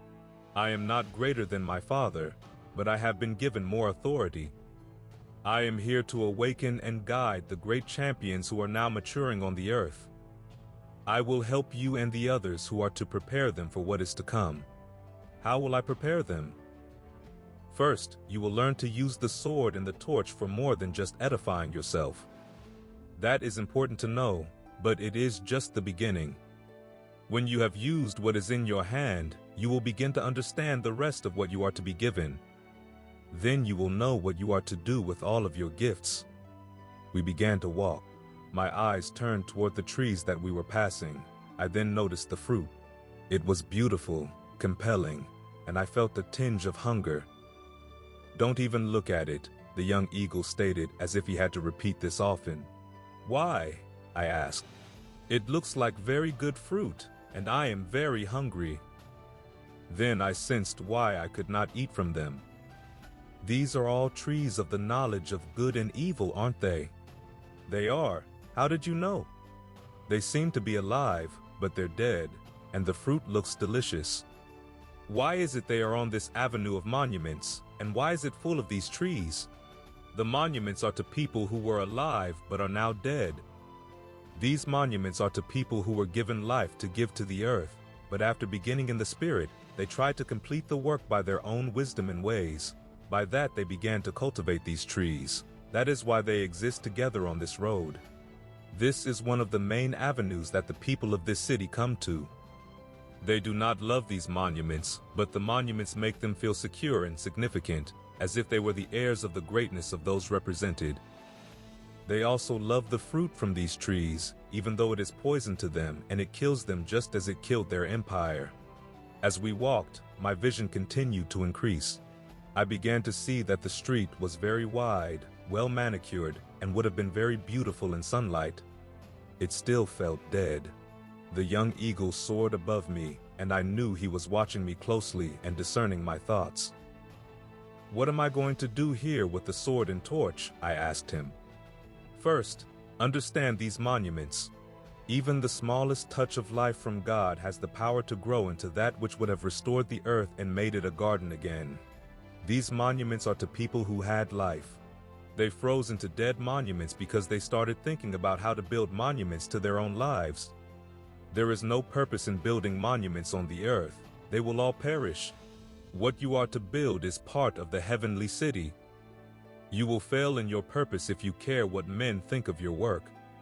You must only care what the Lord thinks of it. You are not here to build monuments, but a movement that will not stop moving. The river of life never stops moving. The Spirit never stops moving. If you stop, you will have departed from the way of the Spirit and the way of life. As we approached the monument that I had passed earlier, the young eagle stopped and said, "You must bring this monument to life again." Why would we want to do that? I protested. And how? The Father loves redemption. The King loves redemption. He also honors the fathers who walked in his ways upon the earth, even if they only walked in them for a little while. These monuments were not his will, but he is going to redeem them and use them for the sake of the fathers and for the sake of their children who now live in this city. Remember, Ishmael was not his will either. Even so, he blessed Ishmael and made him a great nation.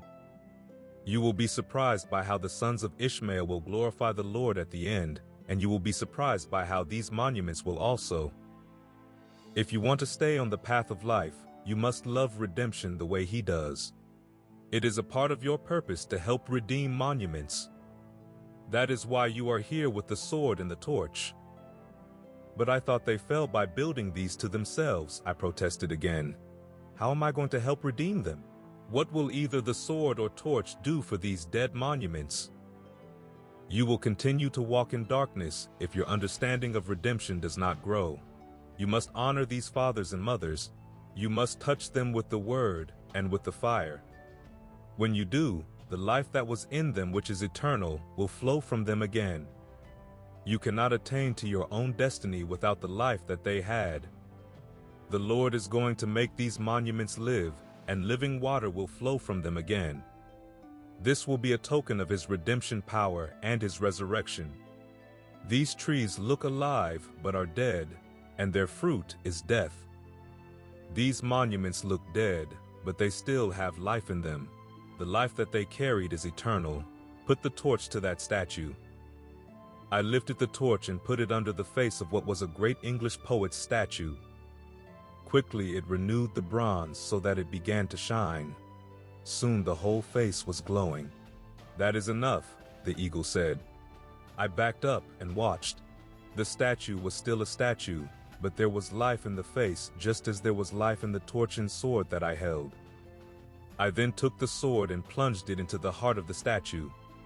It went in easily all the way to the hilt. As I drew it out, the breast of the statue began to burn with the glow of sunrise colors and of the torch. As this happened, there was also a slight glow on the horizon. I was again astonished by the wonders of the torch and sword, how they did not take life but gave it. "They can kill too," said the eagle who was now soaring above me.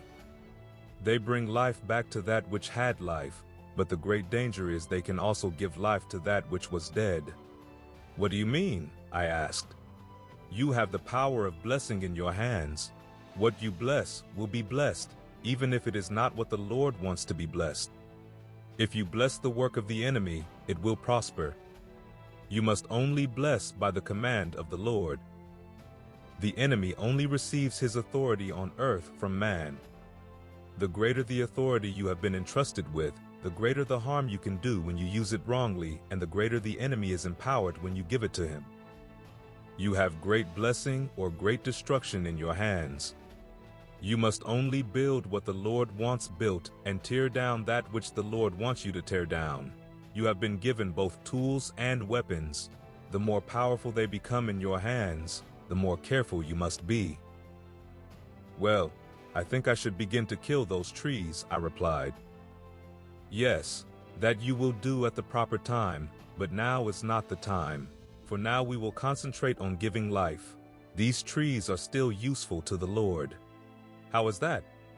"The Lord put the tree of the knowledge of good and evil in the center of the Garden of Eden for a crucial reason. There can be no obedience from the heart unless there is the freedom to disobey. These trees attract people to this place, and some who come because of the trees will notice that there is life again in our friend here. When anyone touches him, that life will grow. Life grows with interaction. We do not know if his message will be completely restored, but it is possible. His teaching could begin to flow through the earth again, but that is not in our hands. You have done your part, so now we must move on." "Where are we going?" "There are other monuments in this city that you must touch and help to bring back to life. If the people respond to them, streams of living water will begin to flow throughout this city. Then they will join to form a great river. If enough are awakened to those who lived in their past, there will be life in the present, and they will flow together down the great river that will carry them to a glorious future. If you are an eagle here, you must have seen into the future of this city. Will that happen here again?" I asked, not wanting to waste time with monuments if it did not produce results. It is not our place to be concerned with results. The Lord gives everyone a chance, even when he knows they will reject it. However, when I fly high enough, I can see into the future, but only a narrow part of it. I know that life will flow through this city again, and I know that so many of my kind would not be here if the potential of this city were not great. It is our place to use the gifts that we have been given and to trust the Lord with the results. You must learn well the lessons of this city. You will then be sent to many cities and nations to do it again. You are called to give life to cities and nations by giving life to their past, their monuments. Others are doing the same, and others are also preparing for the harvest in additional ways, but this is your part. As I walked and the eagle continued to soar above me, I felt an urge to strike one of the trees of knowledge with my sword just to see what would happen. Go ahead, the faint voice above me encouraged. I struck the tree just above the little fence at its base. The sword easily passed through it. I watched to see if it would fall over, but it did not. Then the fruit began to fall from it. Soon it gave off a terrible stench. I looked at the fruit still on the tree, and it was rotting right before my eyes. I backed far enough away so that none of it would fall on me. That's how the Lord cursed the fig tree, I heard the eagle say from above, also marveling at the sight. That sword is his word. It can give life, or it can take it. I then stepped close enough to put the torch to the side of the tree. The fire took to the tree as if it was dry paper, consuming it quickly. There was nothing but ashes. A breeze came that blew the ashes away. Soon there was no evidence that the tree had even been there. Those are divinely powerful weapons, the eagle remarked. That tree has deceived many people. That was fast, I responded. I can't believe it happened so fast.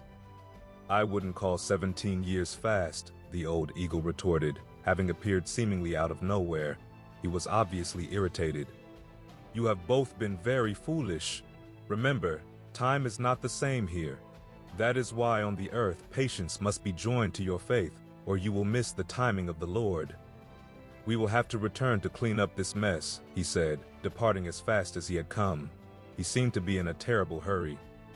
I still did not know why the old eagle had been so irritated.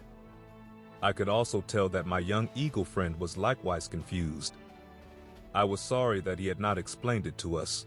I began to walk again and touch more monuments. Soon I could tell that the day was dawning.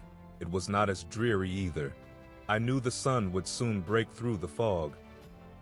Many thought that this city had no future, that its night had come for good, but its greatest day may just be starting, I said to the young eagle who was still with me.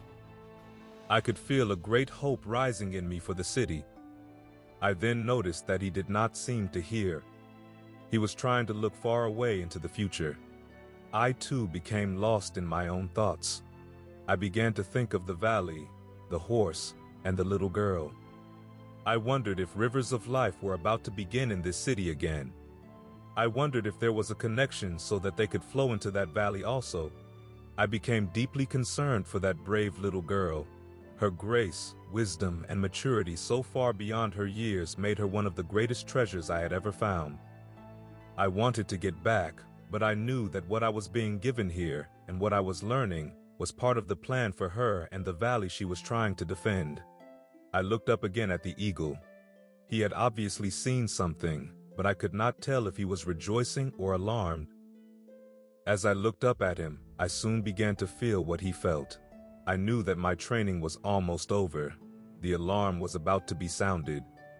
A great battle was about to begin. Chapter 7: The Queen.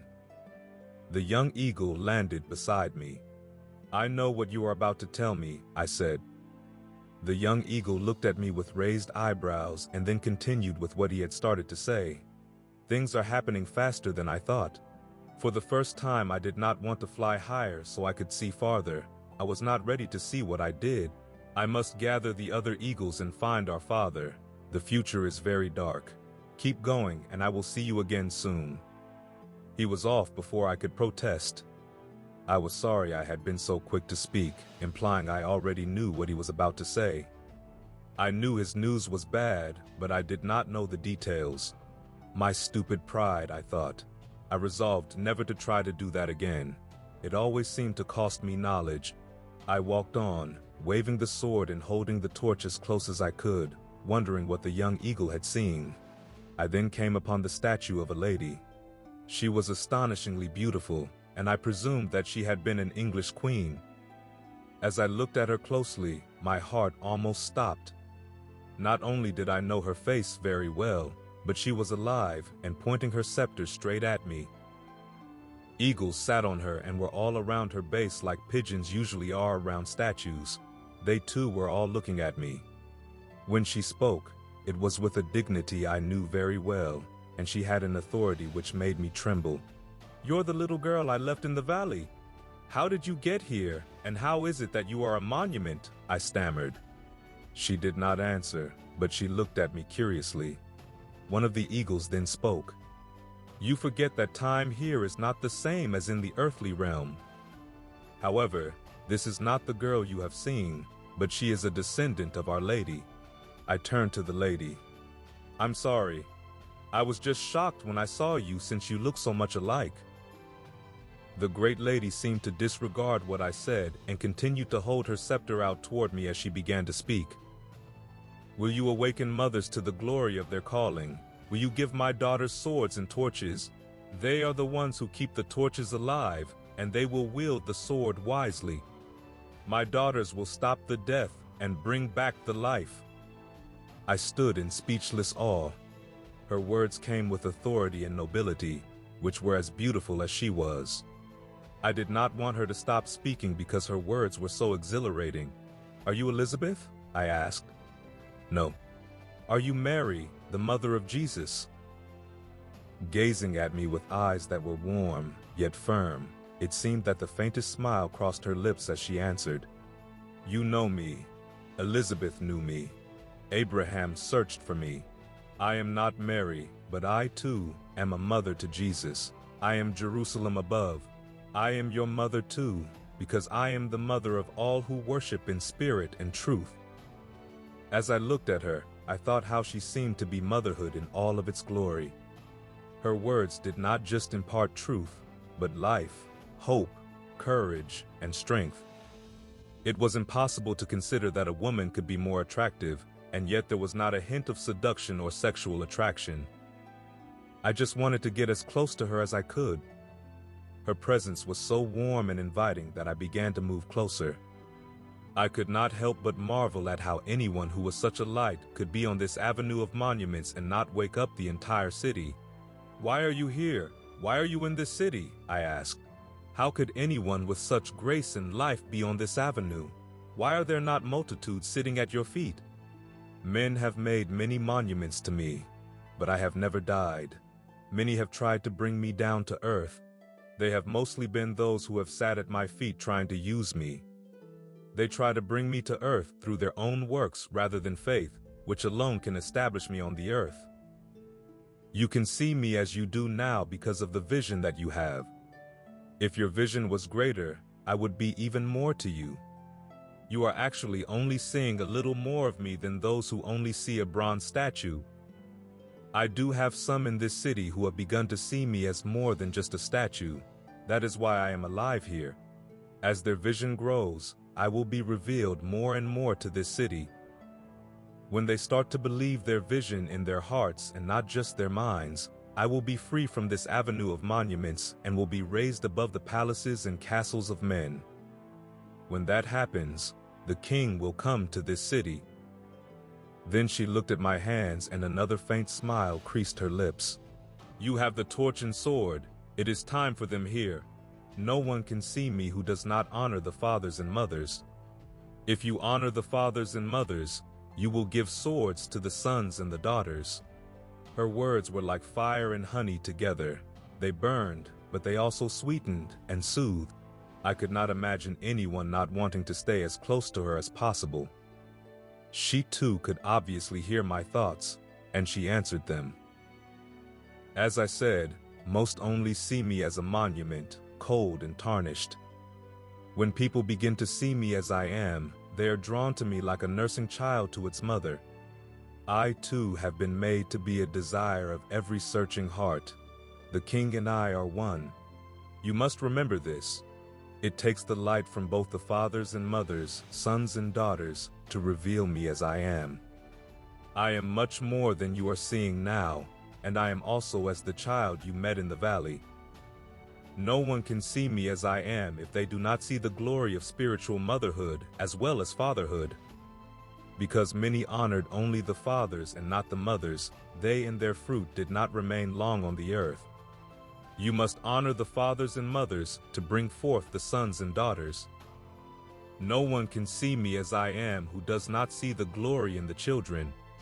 I have the wisdom of the ages, and the wisdom of the new birth. It is the wisdom of the fathers and mothers, old and young, which the path of life follows. As I listened, I was drawn to the trees which lined the avenue. It did not escape her notice, and she again answered my thoughts. Yes, the woman was deceived and ate the forbidden fruit first. However, the man ate it even though he knew what he was doing. And does the prophecy not say that the seed of the woman will crush the head of the serpent? I'm sorry, I responded. It's just that I have had so much teaching on how women are so easily deceived that I was actually wondering if anyone could think that way in your presence. I understand why many think this way, but you must now understand this. Those who are redeemed are a new creation and are higher than the former creation. The new creation woman is higher than the former. When you become a part of the new creation, your weaknesses are transformed into strengths. Most of those who have the great gifts of discernment on the earth are women. Remember, in the new creation, all things become new. That is why those with renewed minds do not judge after the flesh, but after the Spirit. The new creation woman is about to be revealed, and all who see her will honor her.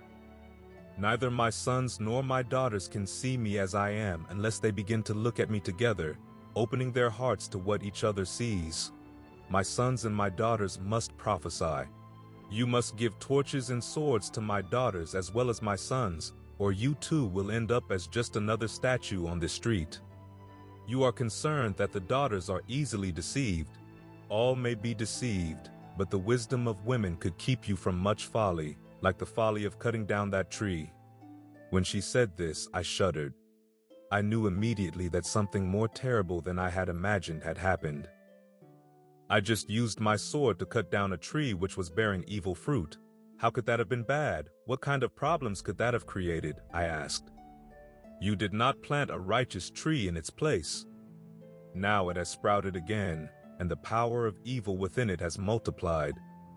You cannot just dispel the evil, but you must always fill its place with good, or this will happen. As much as I did not want to leave the presence of this great queen, I turned and began to run back to the place where I had cut down the tree. As I ran, I glanced back for one more look at her great beauty, and I saw her motioning for the eagles to go with me. The deep concern on all of them was so obvious that I stopped. Tell me, how bad is it? I cried out. The great lady looked at me as if she was measuring the depths of my soul. I knew she was considering whether I could handle the answer. She must have concluded that I could not handle it because she said nothing. Then one of the eagles spoke up. You will understand very soon what has happened. We were not ready, and I don't think you are ready for what is now upon us. Even so, we must go now. The battle for this city and many other cities has begun. There was a knock at the door, and I woke up with a start. The clock by the bed flashed 5:55. It was hard for me to get oriented. I felt caught between two worlds. I continued looking at the clock and prayed for the grace to make it through what was coming. I knew there was indeed a bridge between the realms of heaven and earth, and that what I had seen was very real. I also thought about how the timing between them was not as it seemed. Sometimes minutes or hours in the heavenly realm turned out to be years on earth. Even so, I knew it was time to wake up. The last battle was really about to begin. Then I realized that there was no one at my bedroom door. I had to sit for a while. I thought about how the Jerusalem above was worth searching for like no other treasure on earth, which is what the church is called to be. There is no question that if she is seen as she really is, the nations will come to her light. Who would not come to her? How badly I wanted every church and believer to get just a glimpse of her, to hear her words, to feel the majesty of her presence, and to know the dignity of her every move. She was womanhood in all of its glory. She is a bride worthy of the king. I was consumed with searching for a way to share what I had seen. I wanted desperately to tell all believers what they were called to be a part of, but my words were too inadequate. She does not belong in the avenue of monuments. She belongs on the highest hill so that all can see her. I thought, but my words seemed as dry and dead as the other monuments. I began to long for the words of life. Then I began to think of the impending battle. A dread came over me like a dark blanket. My strength left me. I was so weary I easily drifted off to sleep. Then I saw her again. She was no longer a statue on the avenue of monuments. She was a warrior clothed in brilliant armor. She was more regal than human words can describe. Her presence exuded grace and strength, which filled me with awe. She looked me right in the eyes as a most genuine and brilliant smile crossed her lips. "Do not fear. I too was brought to earth for the battle that is now upon us. I must be known as motherhood itself, but I must also be known as a warrior too. Do not fear. The light that is in us is greater than the darkness. It is time for the light to be seen, and it is time to fight." Chapter 8: The Tree and Its Fruit. I was running as fast as I could toward the place where I had cut down the tree with my sword. I knew something terrible had happened, but I could not understand what it was. Then I began to smell a terrible stench, like rotting fruit, but it was far more pungent than any I had ever smelled. It was then that I saw it, a tree that towered over all others. It reached such a height that it covered a large section of the avenue of monuments. Its leafy boughs were so thick that it was dark beneath it. As I proceeded toward it, I began to hear crashing noises which became louder as I moved closer. I slowed down as every sense within was telling me that this was more ominous than anything I had ever faced. I then heard voices. At first there were just a few, but as I got closer it sounded like there were many, maybe hundreds. Then it sounded like thousands. The stench in the air created by this tree wrought a depression that was like a choking fog. I finally had to stop because I just could not bear to go any closer. Then one of the eagles spoke up. "This is not good." "Anyone can tell this is not good," I retorted. "It would be a little more helpful to know what this is." "This tree, it is not supposed to be like this," the young eagle said, with an obvious trembling in his voice. "This is the result of your own impatience, ignorance, and immaturity," the old eagle interjected, who had just landed behind me. "What happened? How is this the result of my mistake?" I demanded. "You foolishly cut down one of the trees and did not plant the torch in its place. You know very well that every time you displace the devil, or one of his strongholds, he will try to return, and if he can, he will come back many times more powerful." I did not think about that. It is still hard to believe that one brief moment of carelessness on my part could have caused all of this. The weapons we have been entrusted with are very powerful, but you must never destroy a work of the devil unless you can replace it with the works of God.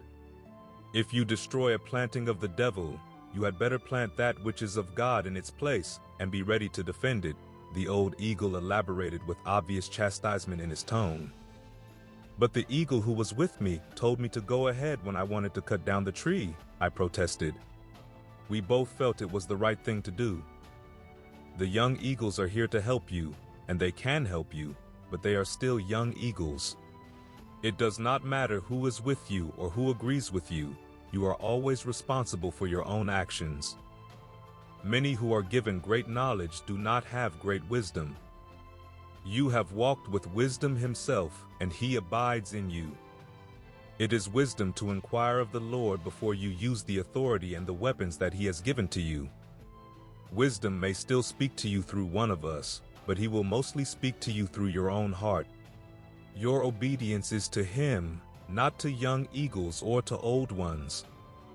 I felt the old eagle's frustration, but I had to press him for all the understanding I could get.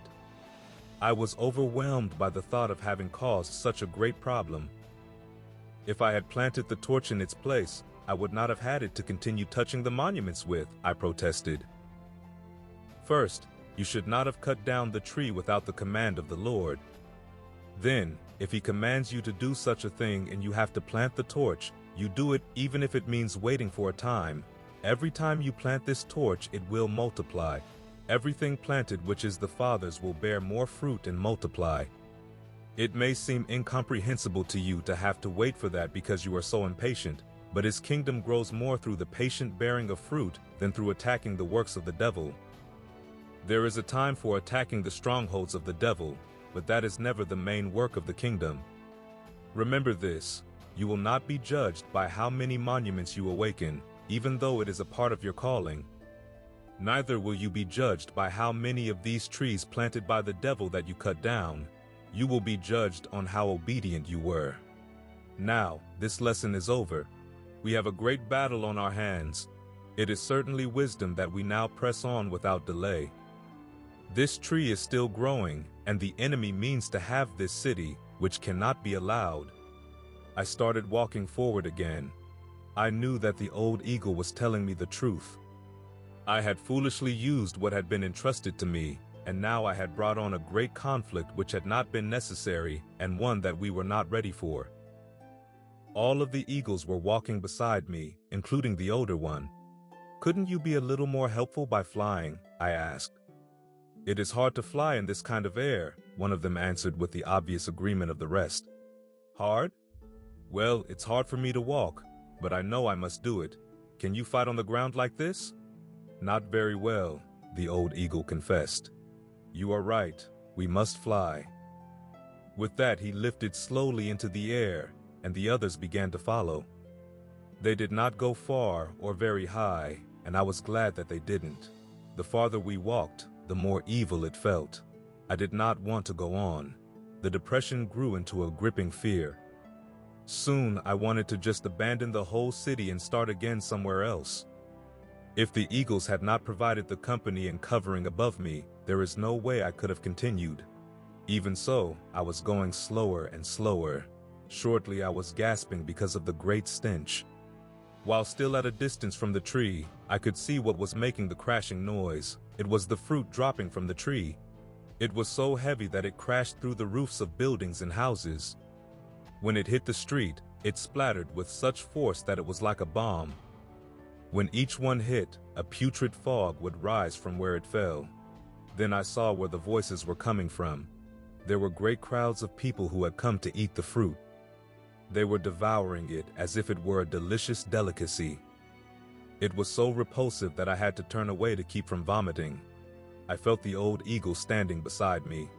"You had better watch this," he demanded. "You must understand what the fruit is doing to the people. Wave the sword. Hold up the torch." I looked down at the sword and torch that I had in my hands. I had almost forgotten them and was just dragging them along. As I began to wave the sword, a gentle, refreshing breeze began to blow around us. It was like getting oxygen again. I waved it more and more until I could see that the breeze was touching the eagles who were hovering above. With the fresh air, our vision improved quickly. Slowly, confidence began to replace our fears. I then lifted the torch as high as I could. The torch was growing brighter because of the breeze that the sword had released. Hope and resolve began to displace the depression in our group. With the sword and torch, we were creating our own atmosphere. As I looked up, I could tell that the eagles all felt the thrill of flying. Great faith began rising in all of us for the coming battle. The weapons which had been given to us were greater than what we were facing. I began praying earnestly for the wisdom to use them the right way this time. I started to move ahead, but was arrested by the old eagle who barked, "Stop! Do not go one step farther." I froze in my tracks. "What's the matter?" I asked, stunned a bit by the force of his command. "You were all about to be killed." "It is good to have courage, but do you not have any wisdom at all?" "What are you talking about?" I demanded. "How were we about to be killed? What we have is obviously much more powerful than any weapon of the enemy." "That is true, but the fruit falling from this tree could have wiped you all out at once. As I said before, we need to stand here and watch what the fruit is doing to the people. We must be sure to go only where there is no fruit about to fall." I knew right away that the old eagle was right. I felt as foolish and immature as a child. I apologized. I could tell the young eagles all felt chastised as well. I then began to watch the people who were the closest to us and were eating the fruit. I started waving the sword again, which I had stopped doing for just a few moments after the old eagle's rebuke.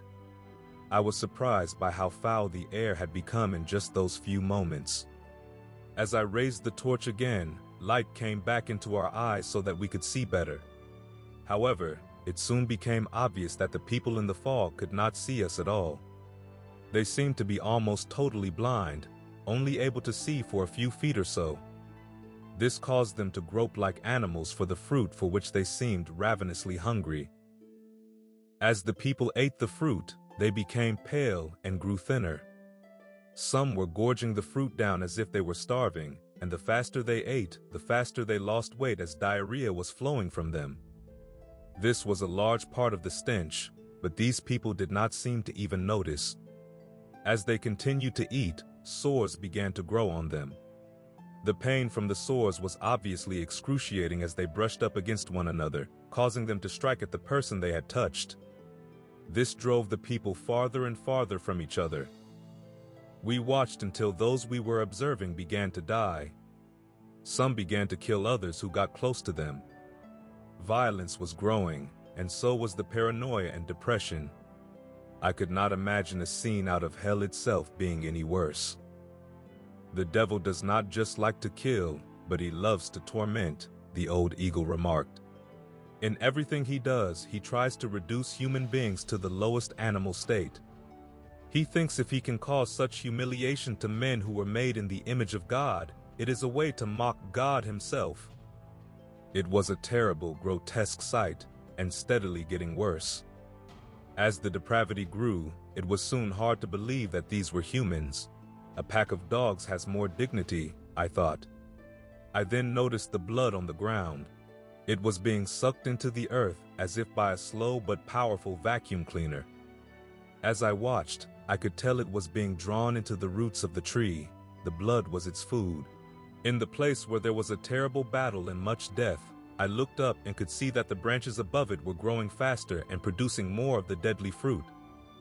"We can wait no longer, or the whole city will be lost," one of the eagles cried out. "We must do something." I knew he was right, but I also knew if we had proceeded without the knowledge of what we had just observed, we would not have survived our brave charge into the darkness. I also began to feel that anyone who was working for peace on earth was doing the Lord's work. Any kind of bloodshed was feeding the root of these evil trees, which were producing this evil fruit, and were increasing the evil one's grip on the earth. "What should we do?" I asked the old eagle.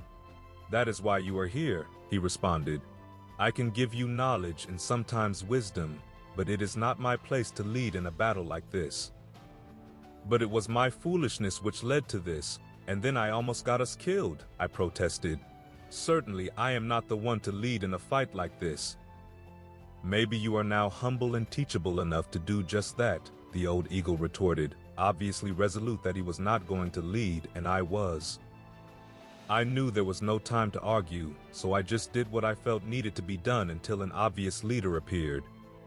I called all of the eagles together and organized them into 2 groups, appointing leaders for each one. The first group was to fly ahead and find a path where the fruit was not about to fall. They were also to attack any fruit that they could obviously make fall prematurely. This would help clear the path more, and hopefully the premature fruit would be too unripe for the people on the ground to eat. The second group was to go behind the first. They were to look for any fruit that had been missed or was growing so fast that it became a threat to us. I asked the old eagle to stay close to me, which he agreed to do. As I began to walk forward, the eagles all flew ahead to do their jobs. I continued waving the sword and raising the torch. As I did this, I felt strength flowing into my arms, and even my feet began to feel lighter. Soon this was purifying the air and giving light for a good distance. This was crucial because the eagles could go no farther than the light from the torch and air from the sword, or they would choke and start getting sick. After proceeding slowly for what seemed to be hours, we began to hear a terrible commotion in the distance. There were thousands of raging voices. A chill went through us all. I could even tell that the old eagle was growing tense. Obviously, a great battle was taking place ahead. Did we dare to continue? Who was fighting? Where was our leader? I looked back to see if anyone was coming to help us. I could not see or hear anyone, but I did notice that fruit was again falling on the path not far behind us. I just could not believe how quickly it was growing. I also knew that we were trapped. We could not go back, and we could not stay where we were. There was nowhere to go but forward, and I did not need the old eagle to tell me that. Chapter 9: The Warriors. I called a quick conference with the leaders of both groups of eagles. They too had already seen our situation. We were now as closed in behind as we were in front, but we were also ready to keep going forward. I asked them to fly as high and as far ahead as they could and report back anything of significance that they saw just as quickly as possible. As we moved ahead, we grew steadily closer to the clamor of a great battle. It was not long before one of the eagles came to report what they were seeing. There was a group of about 200 people with small swords and small lamps. Some of the swords were little more than knives, but they were brave and skilled in using them. They were fighting to hold back what appeared to be a mob, which consisted of thousands. This little band who was fighting the mob had barely enough light to see, and the air they were breathing was thick with death and depression. They had built barricades and were courageously holding their ground as the mob threw the rotten, poisonous fruit at them. This fruit was so toxic that it would kill or severely wound anyone who was hit by it. This little band was dodging it skillfully, but it was obvious that they were weary and could not hold out much longer. I was not sure what our little group could do to help against such a horde, but I knew we had to do something. The old eagle and I approached the scene. Before they saw us, we were able to get very close to the mob because their vision was so poor. When they did see us, they began throwing the fruit at us. They were too far away to hit us, so some of them started to run toward us. The young eagles swooped down in front of them, and they stopped in their tracks, obviously terrified by the eagles. I then took just a few steps toward them, hoping the fresh air and light from the sword and torch would awaken them from the darkness. As soon as the light and fresh air touched them, they started fleeing back into the darkness in a great panic. One of the eagles from above dropped down to tell us the mob was just out of sight and was regrouping. For some reason, they were enraged, and it was obvious that they were not going to stop trying to destroy the little band. I walked over and approached the barricade. A man and a woman who were evidently leaders stepped forward. They seemed glad to see us, but wary at the same time. I told them my name and how impressed we were with their great courage. "We know who you are," the woman replied. "Your books have helped us." "If they have helped you, why do you feel so wary of me?" I asked. "We are not so wary of you as much as we are of those pigeons who are with you. We're wondering why they would be with you," the man explained, obviously trying to hide his irritation, but not doing it very well. "Those are not pigeons, they're eagles," I shot back, trying to control my own irritation. The man and the woman both looked at me with disbelief. I could tell they were wrestling with not wanting to insult me, but wanting very much to show their scorn for the eagles. The old eagle drew me aside before I could say anything else. That they called us pigeons was actually a little gracious. They really wanted to call us vultures. To be honest with you, I can hardly blame them. Young eagles can make a bigger mess of things than pigeons, and even old eagles like me are very hard to be around. I think some of our younger friends here have made problems for these people before. Be patient and gentle. "I understand," I said. "What will they think when they find out they can blame my foolishness and immaturity for this tree?" "We have all made a bigger mess of things than most of us will ever realize in this life," the eagle responded. "Even the great saints in Scripture like Abraham, David, and even Paul the Apostle also released some great problems in the world because of their foolishness or immaturity. We are not better than they, are we?" "No, of course not," I responded. Realizing how true this was gave me some encouragement. The Apostle Paul released an attitude against the church which he himself had to contend with for the rest of his life.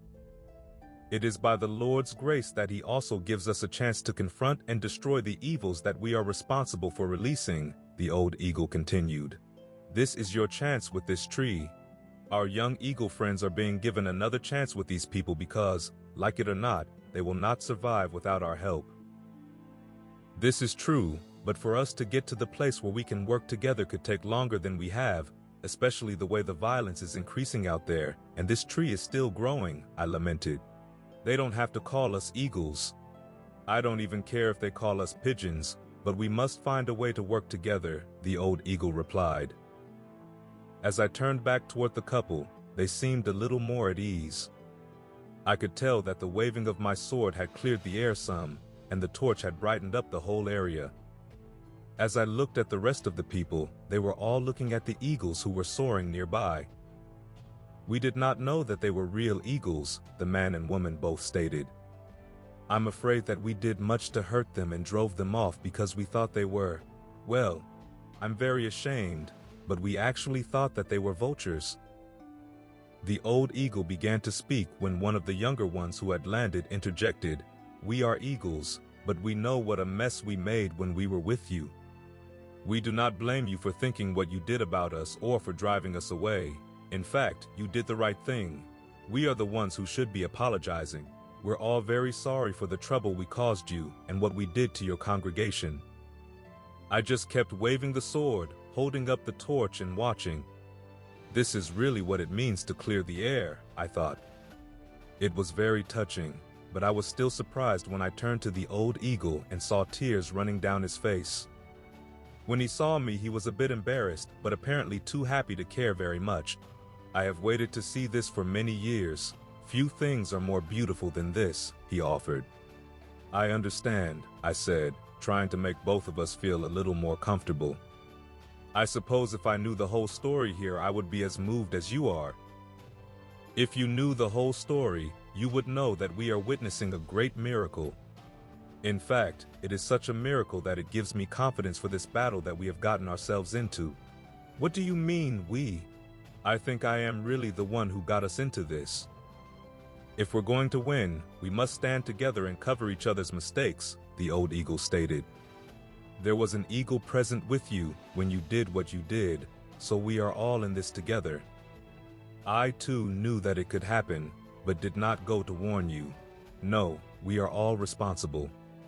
The atmosphere around the little band and their barricades had obviously changed. I was surprised by how quickly the wariness I felt at first had been changed into trust, with just a few apologies and a little humility.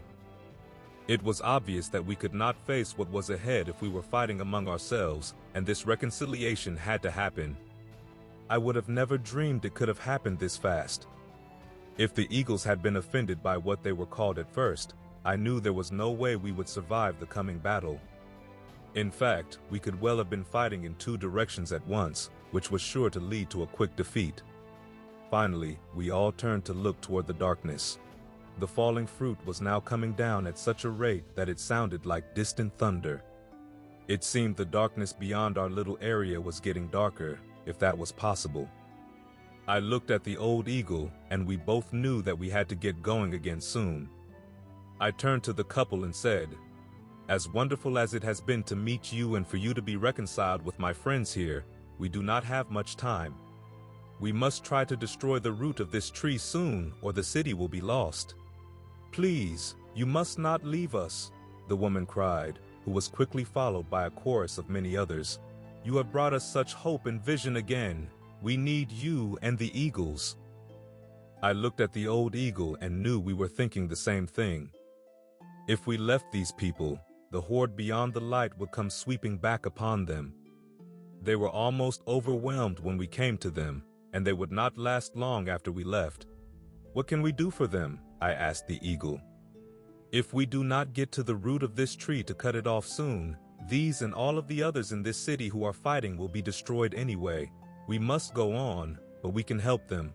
Gather all of your leaders quickly," the eagle demanded of the couple. While the leaders of the group were gathering, the man and woman who I had first addressed drew me aside and began to admonish me. "You cannot make it to the root of the tree. Just a few years ago, we could walk freely anywhere in this city. Even those who hated us treated us with a little respect, but now they are all trying to either make us eat the fruit of the tree or kill us. There used to be many other congregations in this city like ours. Some had thousands of people. There were whole movements based here with congregations all over the world. Now we are the only ones left. If you stay with us, we can hold out, We may even take some ground back and continue to be a light to this city until the Lord returns. If you go, you will perish, and so will we, and there will be no witness at all in this city." "Are you sure that you are the only congregation left in the city?" I asked. "Quite sure. We were in fact one of the largest and strongest churches in the city. We have been reduced down to this, so I do not think that there could be any others left. If there are any others left, we would have at least heard their battle. We have not heard anything in a long time, and we have not had any more join us from any of the other groups for a long time. We must be all who are left in this city," the woman stated. "Other churches used to be an irritation to us, but now we would give anything to know that there were others. Believe me, we just don't think that there are now." "Let's see what the old eagle has in mind," I replied. "I know eagles quite well now, and they will not do well staying in one place like this, fighting behind a barricade. They would become pigeons, or worse, if they are made to do that kind of thing. If they are not allowed to fly, they will not be any good to you, and may be just another problem, which you sure do not need right now." "Then let them go and attack the root of the tree, and you stay with us," the woman said. I thought about this. As I looked out into the darkness, it was not very appealing to think about going out into it again. I also knew that the eagles would not be able to get far at all without the light and sword which I was carrying. There did not seem to be a solution. "I could not let the eagles go alone," I began to explain. "They would not make it. I learned a long time ago that I could not make it far without them, and in spite of the trouble they sometimes are, I no longer want to be where they are not close. I'm afraid that the eagles and I are a package deal." "You're right," the man said. "You belong with the eagles." "I'm sorry for even trying to separate you from them," the woman also offered, very sincerely. I turned to the old eagle, wondering if he had any kind of solution to our dilemma. When the couple turned to him, obviously wanting to know what he thought, he began to speak. "There is only one solution," he said. "We must all fight together until we get to the root of the tree and destroy it." I immediately saw the wisdom in this, but I did not expect the little group to take it well. As expected, some immediately began to protest. "We fought for this ground for many years," one man blurted out. "You don't expect us to just leave all of this behind to follow you and the eagles, do you?" There was silence for a few moments, as everyone seemed to consider this. Then one of the young eagles interjected. "When we first saw the fight you were in, I had never seen such courage. I can understand how you must feel. You have fought long and hard for this ground and have obviously lost many in its defense. I certainly do not blame you for not wanting to leave. However, from what we can see, you would not survive another assault from the evil horde which is now surrounding you, not to mention the continued growth of this tree. There is not much left of your barricades either. I don't think any of us have a choice but to go forward. Our only hope is to put an axe to the root of that tree." The old eagle then continued, "It is true. You could not have lasted any longer had we not come along, and we could not have gone much farther without some help. It seems that the Lord has brought us together at this time. We need each other, and there seems to be only one possible choice as to what we must do." "Of course you are right," the leader finally said. "It is going to be the hardest thing we have ever done to leave this place behind. We have paid so dearly for it, but it is obvious that we must now fight for something bigger than our little place. We must fight for the whole city and attack the root of this tree, or we will have no chance to survive. We will leave our little place to follow you and the eagles." Chapter 10, The Strategy. Everyone then turned to look at me. Finally, the old eagle spoke up. "What is your plan?" "Please give me just a few minutes," I said as I withdrew just a little to pray and seek wisdom. I could not help but to think about the irony of this situation. I have been the major cause of this trouble, yet I am supposed to have the plan for overcoming it. I also could not help but to think about all of the congregations that had been destroyed in this city, and people lost, because of my immaturity and foolishness with the weapons I had been given. I grew mad at myself, but also wanted to lash out at the old eagle. I wanted to ask him why he did not come up with a plan since he was the old, wise, experienced one. Finally, peace came over me. I knew this was not a time for bickering and that a statement like that would only sow doubt in everyone. They did not need any more of that. I breathed a quick prayer for help and then just started talking. I need to know your leaders and all of the capabilities they have, I said to the man and woman leading the little band.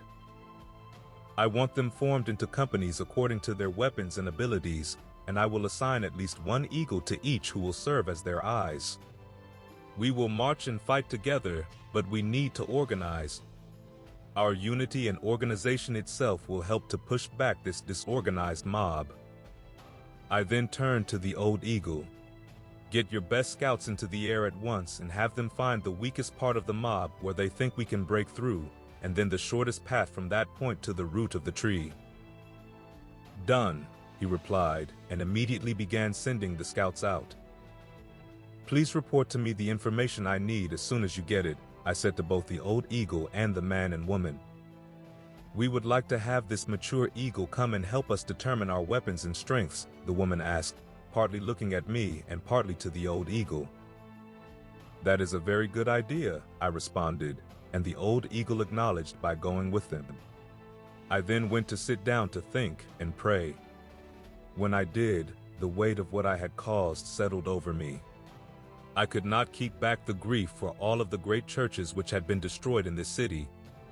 It had once been renowned for its culture and empire, and now I knew it was known more for the stench of this rotten tree and its fruit. The mob had thought that the fruit was good food, and they had obviously come from around the world to eat what was in fact killing them. It then occurred to me that if we succeeded in cutting it off at the root, these people would think that we had deprived them of their source of food. You give them something to eat, a voice behind me said. When I turned to see who it was, I was astonished. It was the girl from the valley. What are you doing here? I asked. I have been fighting with these people. How did you get here? I asked, still amazed to see her.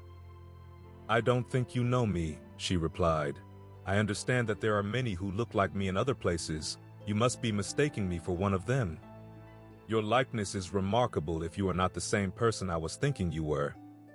Looking at you more closely, I can tell that there is a little difference, but you must be sisters, if not twins. And how did you know what I was thinking? Some people think louder than others. I can sometimes hear other people's thoughts. I am gifted that way, so I can help people.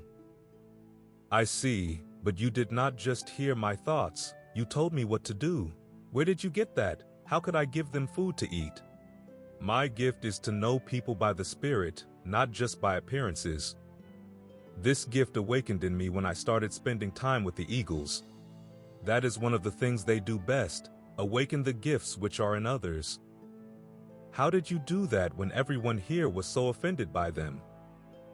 I had to do it in secret, but I had to do it. Most of the younger ones here have also learned from the eagles.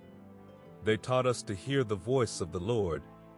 The Lord was the one who told me to tell you what I just did. You seem very sure of that for one so young, I replied. Can you tell me more? I don't really understand what I did tell you, or how you could feed those people, but I know it was the Lord who told me to tell you. One of the first things the eagles teach is that you do not need to understand to obey, but after you obey, you will start to understand, the little girl replied with a disarming attitude of confidence and humility. As I have continued to look at you, I know that you are a teacher and a shepherd, she continued. It is your job to give the sheep their food at the right time. The Lord must have had me tell you what I did because those people must be his sheep too. They just don't know it yet. I think it would help us to look at everyone that way. To win this fight, it won't be by hurting those people, but by helping them. You're amazing. What else can you tell me that will help me? I asked, feeling she was certainly one who spoke for the Lord. I can tell you that most of the ones who are very gifted and effective in both fighting and dodging the evil are the very young ones. If our leaders would have recognized this, we would not be nearly as small as we are, but we would have many thousands. If the congregations that have disappeared would have understood this, they would not have died. I believe I am here to tell you that if you will choose your leaders according to their anointings and gifts, instead of by their ages or appearances, you will succeed. I knew right away that this was the word of the Lord. Please go, find, and bring to me the man and woman who are your leaders as well as the old eagle, I said. As soon as they walked up, I could tell that it had not been going too well in identifying the weapons and strengths of the people who were left. So, you've had a hard time agreeing, I said, stating the obvious. Yes, the man replied. I appreciate the wisdom and gift of such a mature eagle, but he does not know these people like I do. I have been with them for many years. Some of the things he says about them I know to be the very opposite of the way they really are. We are having a hard time agreeing on just about everyone. What do you say to this? I asked the old eagle. It's true. I don't think we've agreed on anyone. Sir, I said to the man, the main reason your congregation has become so small is not because of the battle that you are in. It is because you have not discerned the gifts and callings of the people. This not only stunned the man, but had obviously offended him. I waited for a minute before continuing. There was a time when you could gather great crowds of people. You did it in a number of ways that worked, but the times have changed, and you did not. You are a great leader, and you have fought valiantly for the truth with remarkable endurance, but the only ones who can survive and prevail in this battle are those who spend as much time making other leaders as they do leading. This has been your weakness, and the others, those you think of as leaders, are also weak.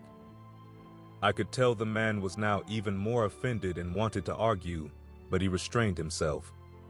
He had been so humbled by continual defeats and was now so desperate that he was at least to a small degree open to considering that he had been wrong in some things, maybe even very wrong in his approach to both the battle and the leading of his people. As I watched him calm his own spirit down, I continued, Sir, please do not think I am implying that you have not done anything right. Your courage and endurance will be the foundation for which any future victory will be built upon. However, I think you must admit something very basic has not been working. Obviously, there must be a change in the way things are done, or the results will just be the same. There is a reason why you need the eagles. We must find the true leaders and raise them up quickly. I know you're right, the man finally offered. I have been a failure in this, and now I can see it is why we lost so many battles, and so many people. I just did not see it. I guess that is why I needed the eagles, to see what I could not see for myself. I'll do whatever you say.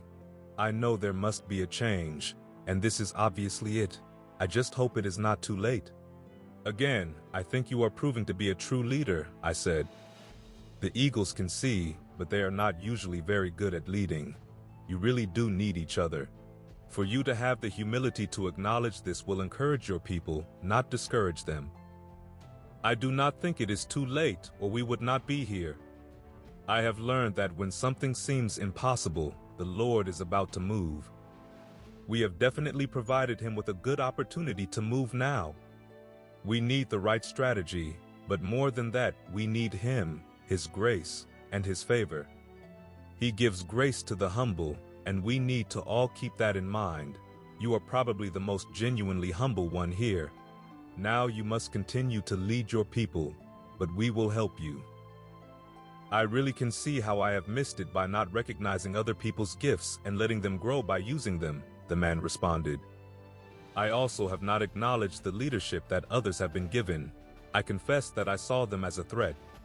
In the past, it was the gifted ones who caused the problems and the divisions. It was hard to give them more influence by letting them take some leadership. It's obvious, though, I failed even more by not letting them grow. Sir, if you only knew how badly I have failed and the kind of trouble my lack of wisdom and immaturity have caused, I think it would make all the trouble that either you or the young eagles have caused seem pretty mild, I replied. Obviously, we have all failed in some major ways, but I have learned that what often disqualifies us in people's eyes is the very thing which qualifies us for the grace of God. We're all that he seems to have here, and he obviously still likes to use the foolish and weak to confound the wise and strong. Our weakness and foolishness is what I think has us here. But I also know that he does not want us to remain weak and foolish, just humble enough to seek his wisdom and his strength." "Well said, but now we need the plan," the old eagle interjected. "Do you know how we are going to break out and attack the root of the tree?" "We do not have any more time to look at the past." "I do have a plan," I responded. "First, we must find the true leaders and the effective weapons which we have among us. We must then discern a point where we can break out and proceed to the root of the tree without distraction. Now go back and find the gifts and leaders who are in this group."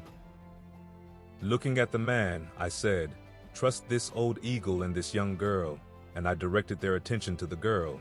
"She has a gift that you need." Both the man and woman raised their eyebrows as I mentioned the gift in the little girl. They obviously started to protest and then just said, "Okay." With that, they all left. Soon thereafter, the scout eagles began to land and report. As they did, I began to think it had been a very bad idea to send them out without the old eagle. They all came back with seemingly conflicting reports. I quickly decided to just receive them one at a time, in private. Soon it became clear that they were each seeing just a part of the whole situation, but because they were still so young, they had a tendency to feel that their parts were the whole picture. I felt that all of their reports were probably valuable.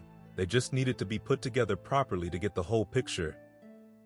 To my dismay, after all of them had reported, I still felt I had a very incomplete picture. There had to be something that we were not seeing, since I just could not believe our situation was so entirely hopeless. Not only were we completely surrounded by multitudes, with seemingly no weak points in their lines, but thousands more were joining them from every direction. They were growing in confidence and would soon come pouring in to finish off the little band and us with them. I then wondered about some of the conflicting reports that the scouts had brought in. One would see one part of the line as the strongest point, and another would see it as the weakest. As I sat pondering this, I heard my little friend's voice behind me again. "You don't know what to do you?" the little girl half asked and half stated. I could sure use a word from the Lord now. "Do you have one for me?" I asked. "Well, I may. I know it does not matter who is out there, but what matters is who is in us." "That is certainly true," I said. "Do you have anything else?" "I feel this means that we need to discern the gifts and callings that the Lord has given to us and go with the strength He has given to us instead of trying to find a weakness in the enemy." "Well, I guess that is the whole picture," I replied. "What do you mean?" my little friend asked. "I'll explain it to you after we are resting on a big pile of firewood from that tree," I said. Chapter 11, The Battle. As I had suspected, it was determined that some of the most powerful gifts were found in the younger people, even some who were very young. Some had already learned to fight very well, using their gifts as weapons. What they lacked in training, they made up for with extraordinary faith.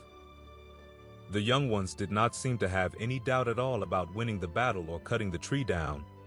I knew the rest of us had very little faith that we would actually be able to do it.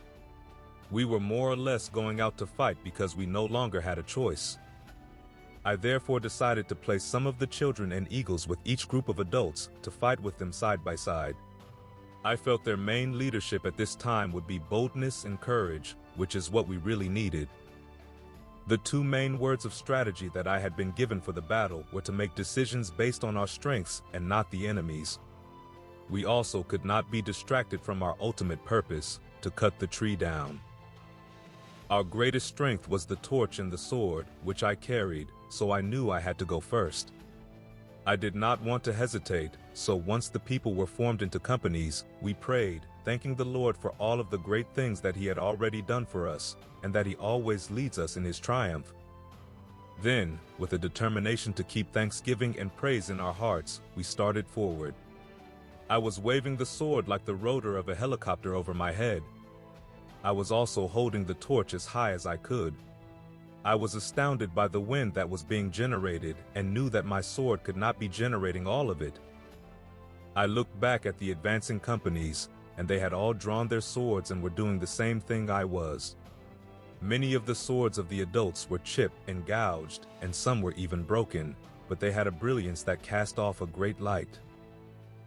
It was now obvious that these swords were living, and they seemed to come more alive from the movement. The more their holders were swinging, the more brilliant they became. The light that was coming from the entire company waving their swords was soon spectacular. As long as we did this, I was sure there was no darkness that it could not penetrate. The wind that was being created was driving the stench of the rotten fruit away from us. The air became clear and fresh all around us. Just getting out from behind the barricades had done something to release a powerful spiritual momentum, and it was apparent that everyone was feeling it. With each step, the light and wind seemed to increase, as well as our faith. I began to think that I could not have had more confidence had I been leading an army of hundreds of thousands. I knew this little band of a couple of hundred had the power within it to do all that we needed to do. The eagles had begun soaring above us as soon as we started. As the wind increased, they went higher and higher. After we had advanced a good distance, I was surprised we had not yet encountered the angry mob which had been surrounding the little group. I was also surprised that none of the evil fruit had fallen on us from the branches of the tree which we were marching under. I knew this fruit was so large and toxic that it would be deadly if it hit any of us directly. However, there was no evidence that any of this fruit had recently fallen anywhere in our path. There were only some piles of what appeared to be a kind of powder lying about here and there, which the wind was blowing away. I motioned for one of the eagles to come down and report what he was seeing. The eagle said that the evil horde had fled in terror the moment we began to march. I could understand the kind of shock it must have been for them to see this group emerge from the barricades with such light and power. Even so, I could not imagine them not regrouping and attacking us with everything they could. However, they had fled so far that the eagles could not even see them anymore. I then asked several of them to fly as far as possible in front of us and to the sides, while staying within the fresh air. When they returned, their report was even more astonishing. The atmosphere that we were creating was killing the branches of the tree and drying up its fruit. This explained why none of it had been falling on us. What was even more amazing was how far this atmosphere we were creating had spread. We would be able to walk without danger all the way to the root of the tree. Off to the sides, the evil horde had gathered out of reach of the fresh air, but they seemed to just be standing there, dazed and just milling about. They did not even seem to be eating the toxic fruit anymore, and all of them seemed to have the same confused, weak, hungry look. I gathered the leaders of the little group and explained what was happening. I knew we had to move faster to destroy the root of this tree. They agreed. We all began to run, and we were able to run like the wind without getting tired. I do not know if I have ever felt such exhilaration. When we reached the root of the tree, the joy was hard to contain for everyone. Even though we had not really engaged the enemy in combat, I wondered if there had ever been a more magnificent charge or a more noble army as I looked at the faces of our little band. The trunk of the tree was so huge that it took all of us standing at arm's length from one another to surround it. As we did this, we continued to wave our swords. Then, in unity, we all thrust them into the trunk of the tree, and it quickly died. Its leaves began to fall like snow. The fruit that was in the branches was away from the direction that we had come, and it dried up quickly.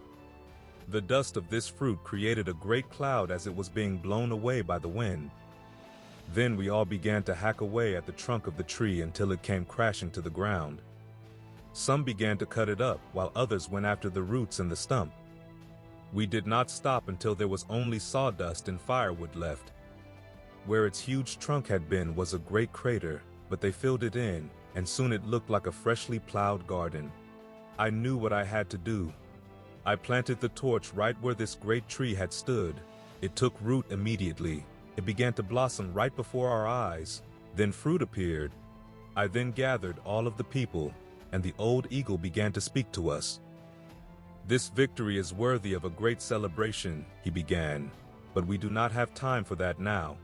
Even so, a story must be told so that we will fully understand what happened here." He then looked at me, and I knew what I had to do. This terrible thing happened because I used my sword to cut down a small tree, but failed to plant a tree of life in its place. The king has shown me mercy by letting me see my great mistake corrected. That has now been done, and fruit of the tree of life is already growing where death so recently prevailed. By this we can remember that life is stronger than death.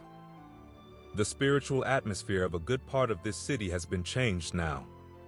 On the outer edges of it are multitudes of hungry people who are now ready to eat the fruit of this tree. You must take it to them. There will be many great churches here again, all of which will be fortresses of truth and life. You must remember that you are all one. The old eagle again interjected, "We will have eternity to celebrate our victories here. There will be a great memorial in heaven to this one.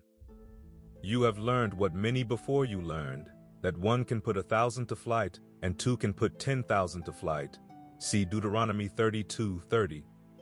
Now you are going to learn that one can gather 1,000 and two of you together can gather 10,000. You are about to gather a great harvest here. Soon multitudes from all over the earth will also be coming to you. They are coming because of the light, the fresh spiritual air that is here, and the fruit of this tree. They are not coming for you or for me. We did nothing today but believe and obey, and for many of us, we only did this because there was no other choice. Let us not become arrogant, but humbled by what happened here. Even so, every one of you must now lead many. You must lead them here to eat this fruit. You must give them swords and teach them the power of the sword. You will have only led them well when they too become leaders. In this way, the victory will continue to multiply. Always remember what happens when you begin to build barricades to hide behind. Now go and make disciples of the great multitudes who are now wandering around this city. They will now hear the call." Chapter 12, The Covering. Again, I awoke in my hotel room. Even though I knew it had been a vision, it seemed very real. I wanted to write it all down quickly so that I would not forget it. It was still raining and dreary outside, but I felt energized, as if I was still able to breathe some of the atmosphere of heaven. Then suddenly I was sitting on a huge white horse. It seemed to be the one that I had found in the valley with the little girl. Even so, it seemed too big for me.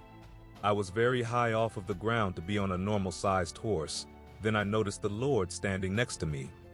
"Now you have found your seat," he remarked. When he said this, I looked down at the saddle. It was a Western-style saddle, and it felt like leather with a deep purple color which was almost black. It had a golden border around its edge. It seemed to fit me perfectly and was as comfortable as an old chair. "Lord, the saddle is perfect," I said. I wondered how I would get on and off the horse because it was so tall.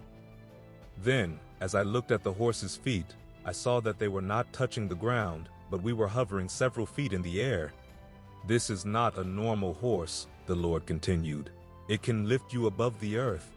When you are on this horse, your journey does not have to follow the contour of the earth, but you can rise above any earthly conditions." "Lord, is this the same horse I saw with the little girl in the valley?"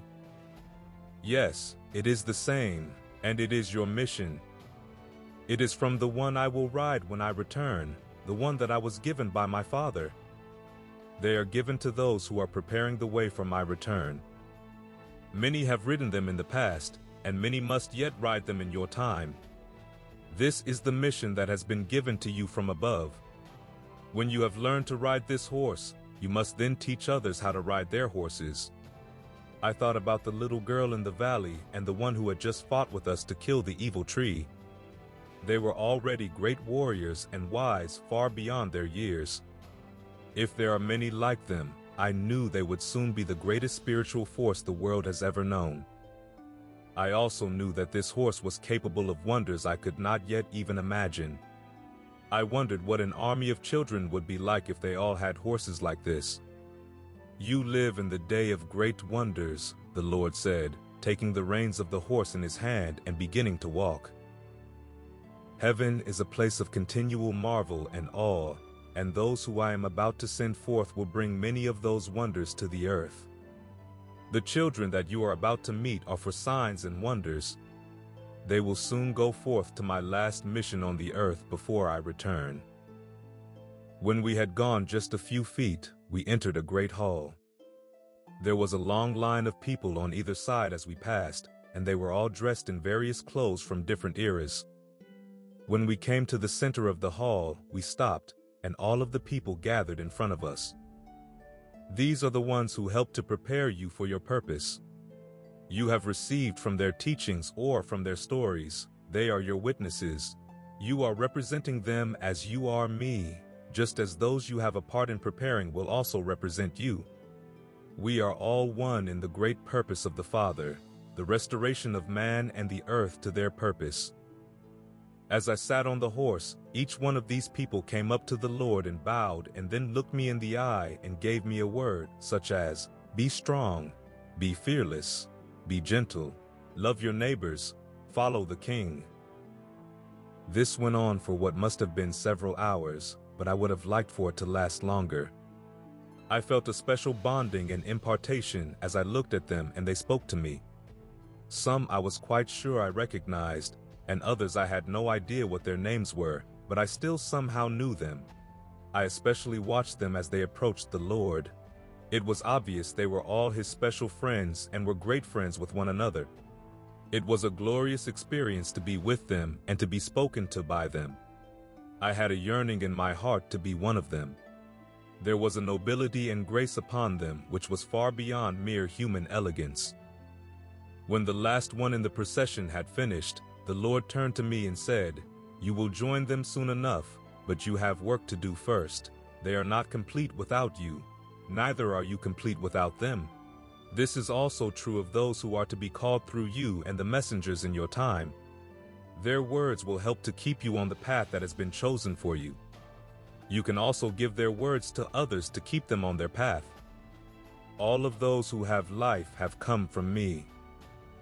Then two of them approached with a large purple cape, which had the same kind of gold border as the saddle. They gave it to the Lord. He examined it and then put it on me, locking the clasp at the front.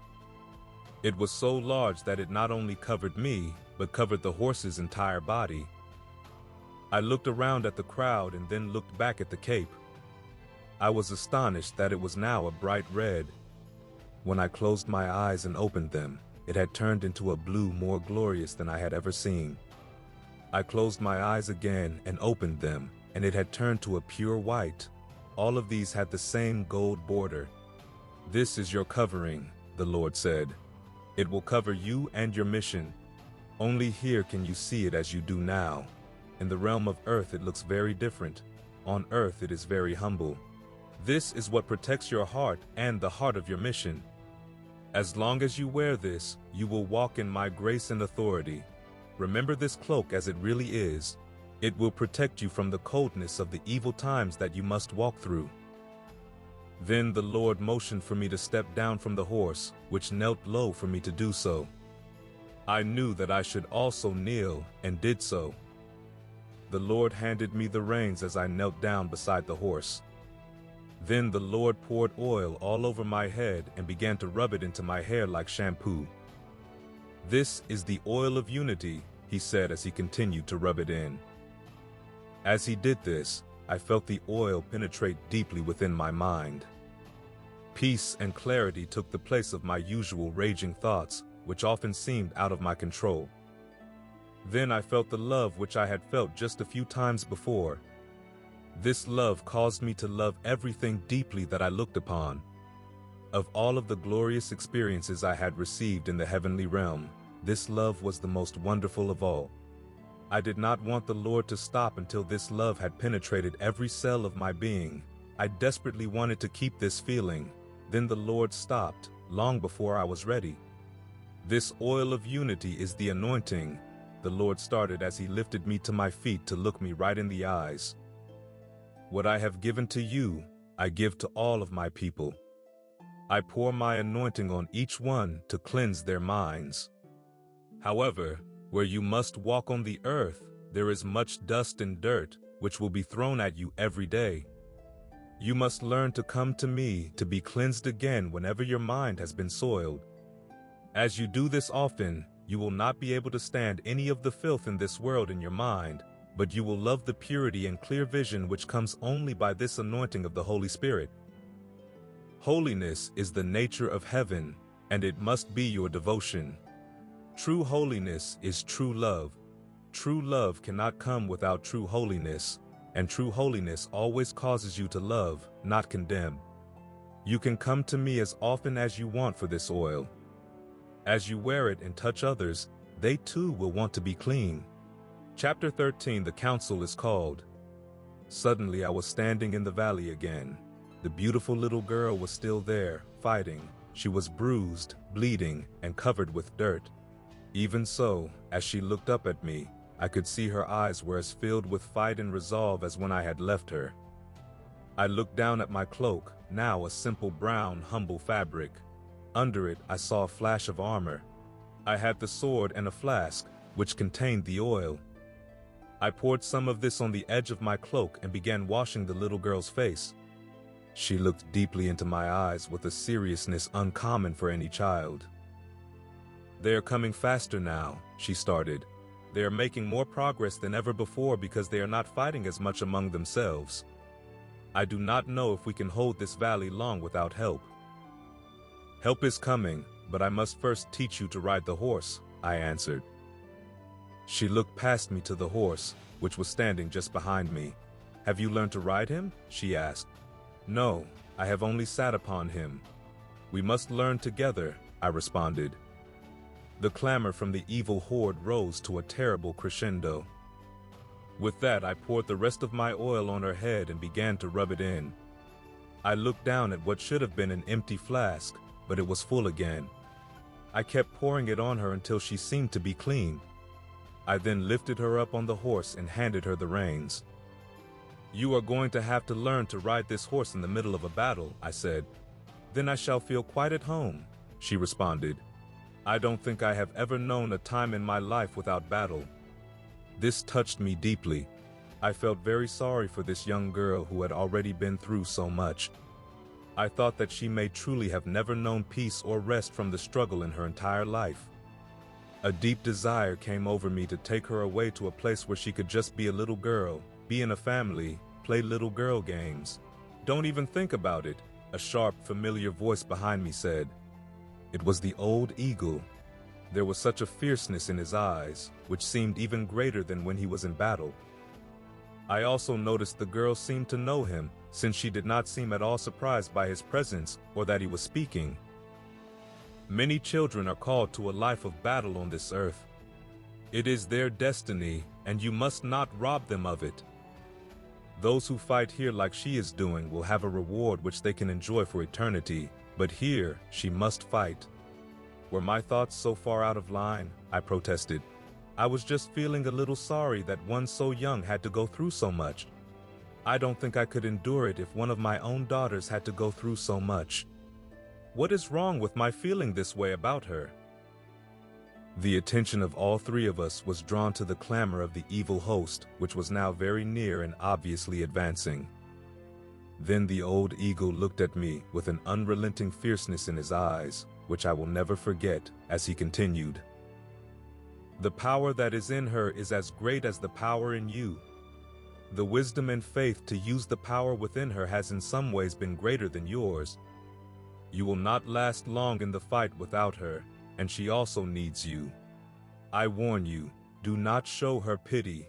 Self-pity is one of her greatest enemies. She cannot be defeated by the enemy if she continues to fight, but if she falls to self-pity, she will be disarmed and easily defeated." The little girl reached out and touched my arm as she said, "He is right. Every time I start to think about myself in that way, I start to lose my faith and my courage. Please do not feel sorry for me. I know I have been given a great honor to even be able to fight in the king's battles. I gave my life to him, and now I must live only for him, not myself." "I know you are both right," I conceded. "Certainly this is not the time or place for the kind of sympathy that I was feeling," I said, even though I was still a bit irritated that such a big deal was being made of my feeling a little pity for a battle-scarred little girl. The eagle did not let up. "Self-pity is the deadly enemy of her generation. Do not open the door to that enemy by showing them pity. Give them hope, give them courage, teach them endurance, give them the training and the weapons they need, but I warn you, never, never, never give them pity. That mentality is to fear more than the evil horde out there. I know an age is coming when all children will be able to play, the girl added. I know they will be able to play with all creatures in peace and safety.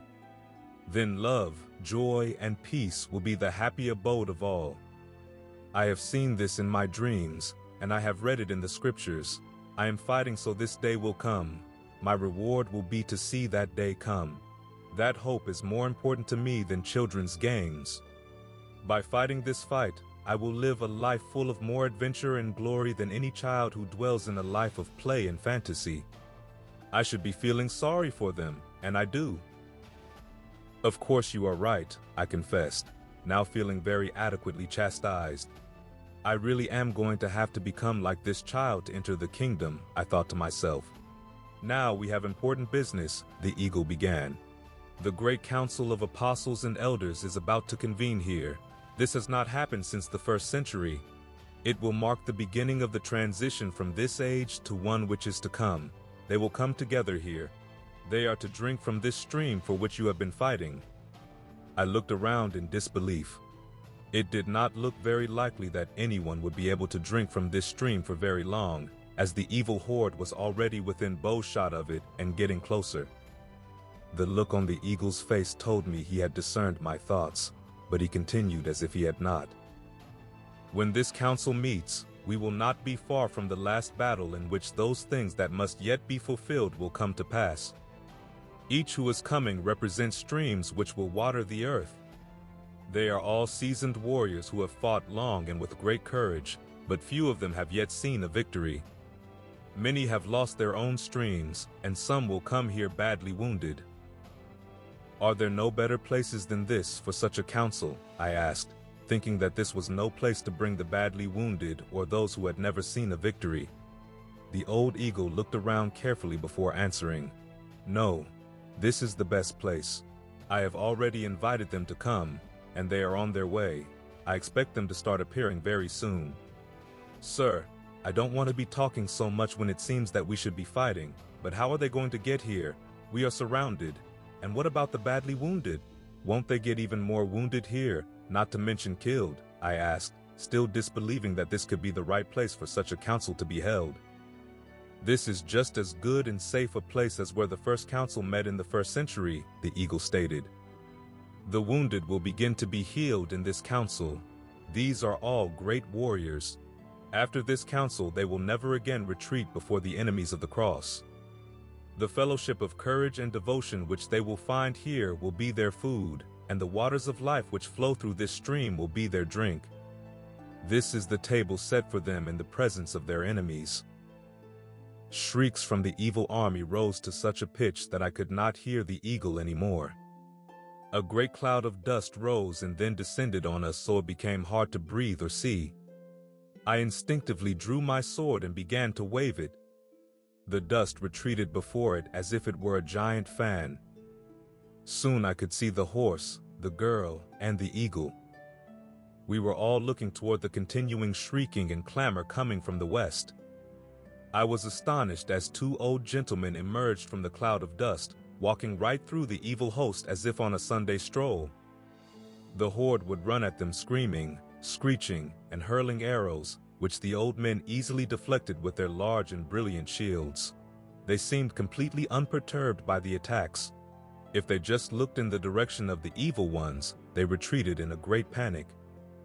I had not seen this kind of authority in men before. By their walk, they created a large swath through the horde which did not seem too close behind them. When they came to the stream, they stopped.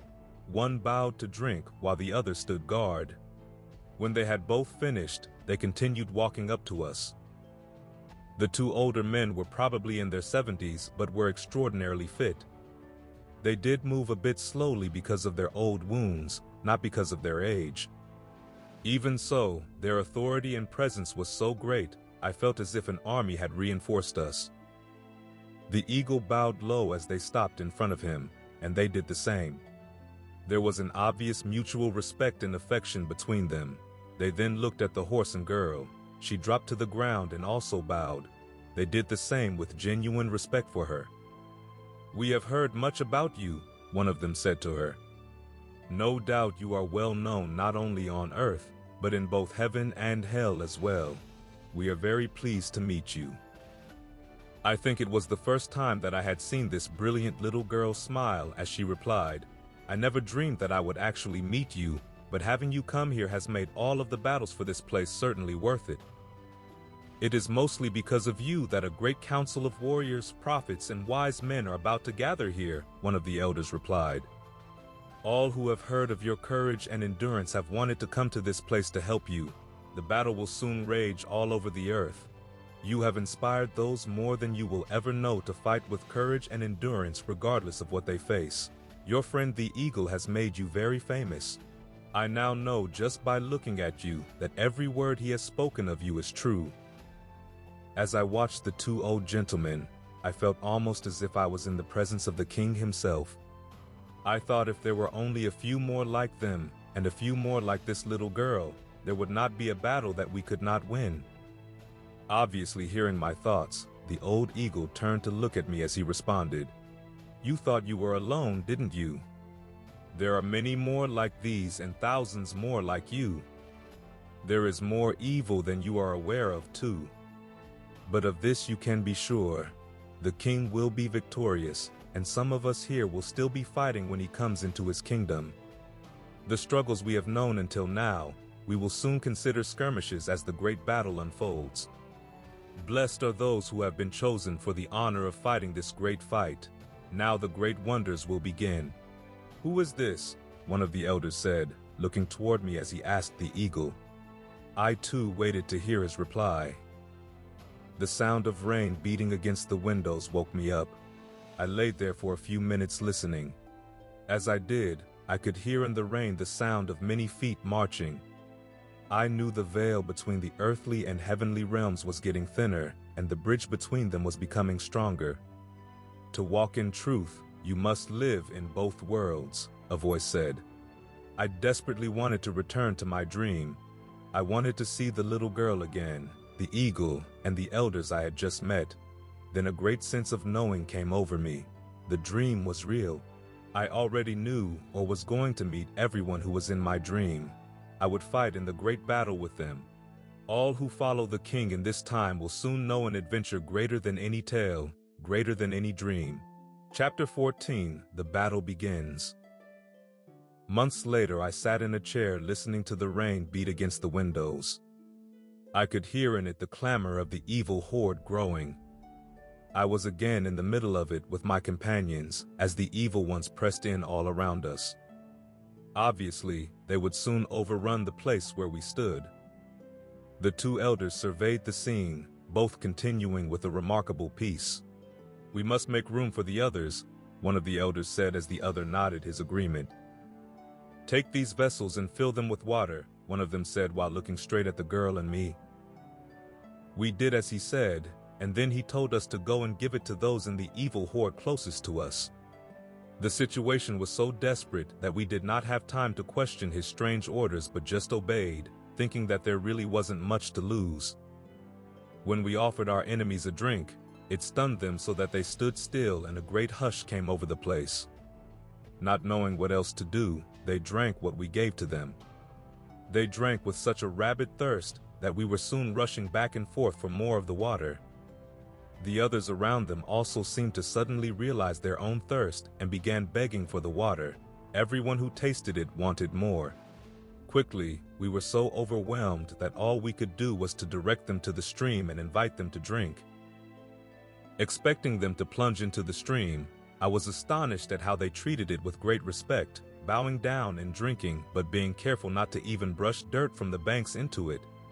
As they drank, they changed before our eyes. The hard, tortured, demonic looks softened into human faces. They kept changing until they were like pure children again. After they were transformed, they asked for vessels to take the water to the others in the evil horde. We gave them all that we had, but we only had a few. They then started fashioning containers out of their own clothes. Then some started emptying their quivers and filling them with water to take to others. This did not entirely end the assault, since many of the divisions were not only resisting the water, but were outraged by what was happening. Even so, I knew that the valley had been saved, and this would be a great victory. I walked back to the two elders and said, "Well, it does look like this is going to be a good place to hold your council. When do you expect the others?" "They will be here soon," the one who did most of the talking replied.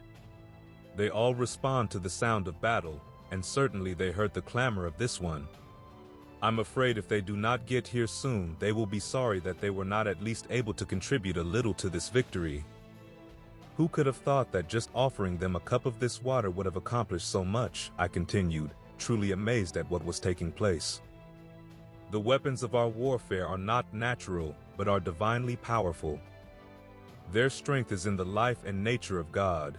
He came to give life, not take it. We overcome evil with good. We overcome by giving the life that has been given to us. Even so, this battle is far from over, and the main business of this council will be how to continue until the victory is complete. We must never again stop a battle until the victory is complete. But the turning has begun. The enemy has gone as far as he can go, and now we will begin to take back that which rightfully belongs to the king." As I looked, I could see individuals making their way through the evil horde that was still fighting. I knew they were the apostles, prophets, and elders who were being called to the council.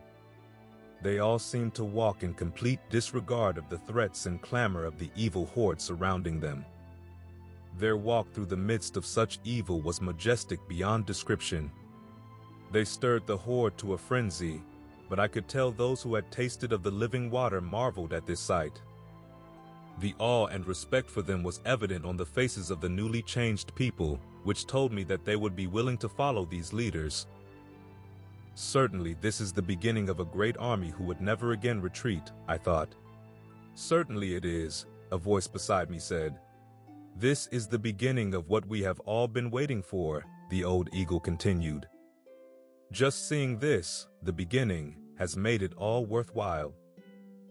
No more words seemed possible as we all stood, knowing we were indeed on the threshold of the greatest adventure of all, but also the greatest struggle.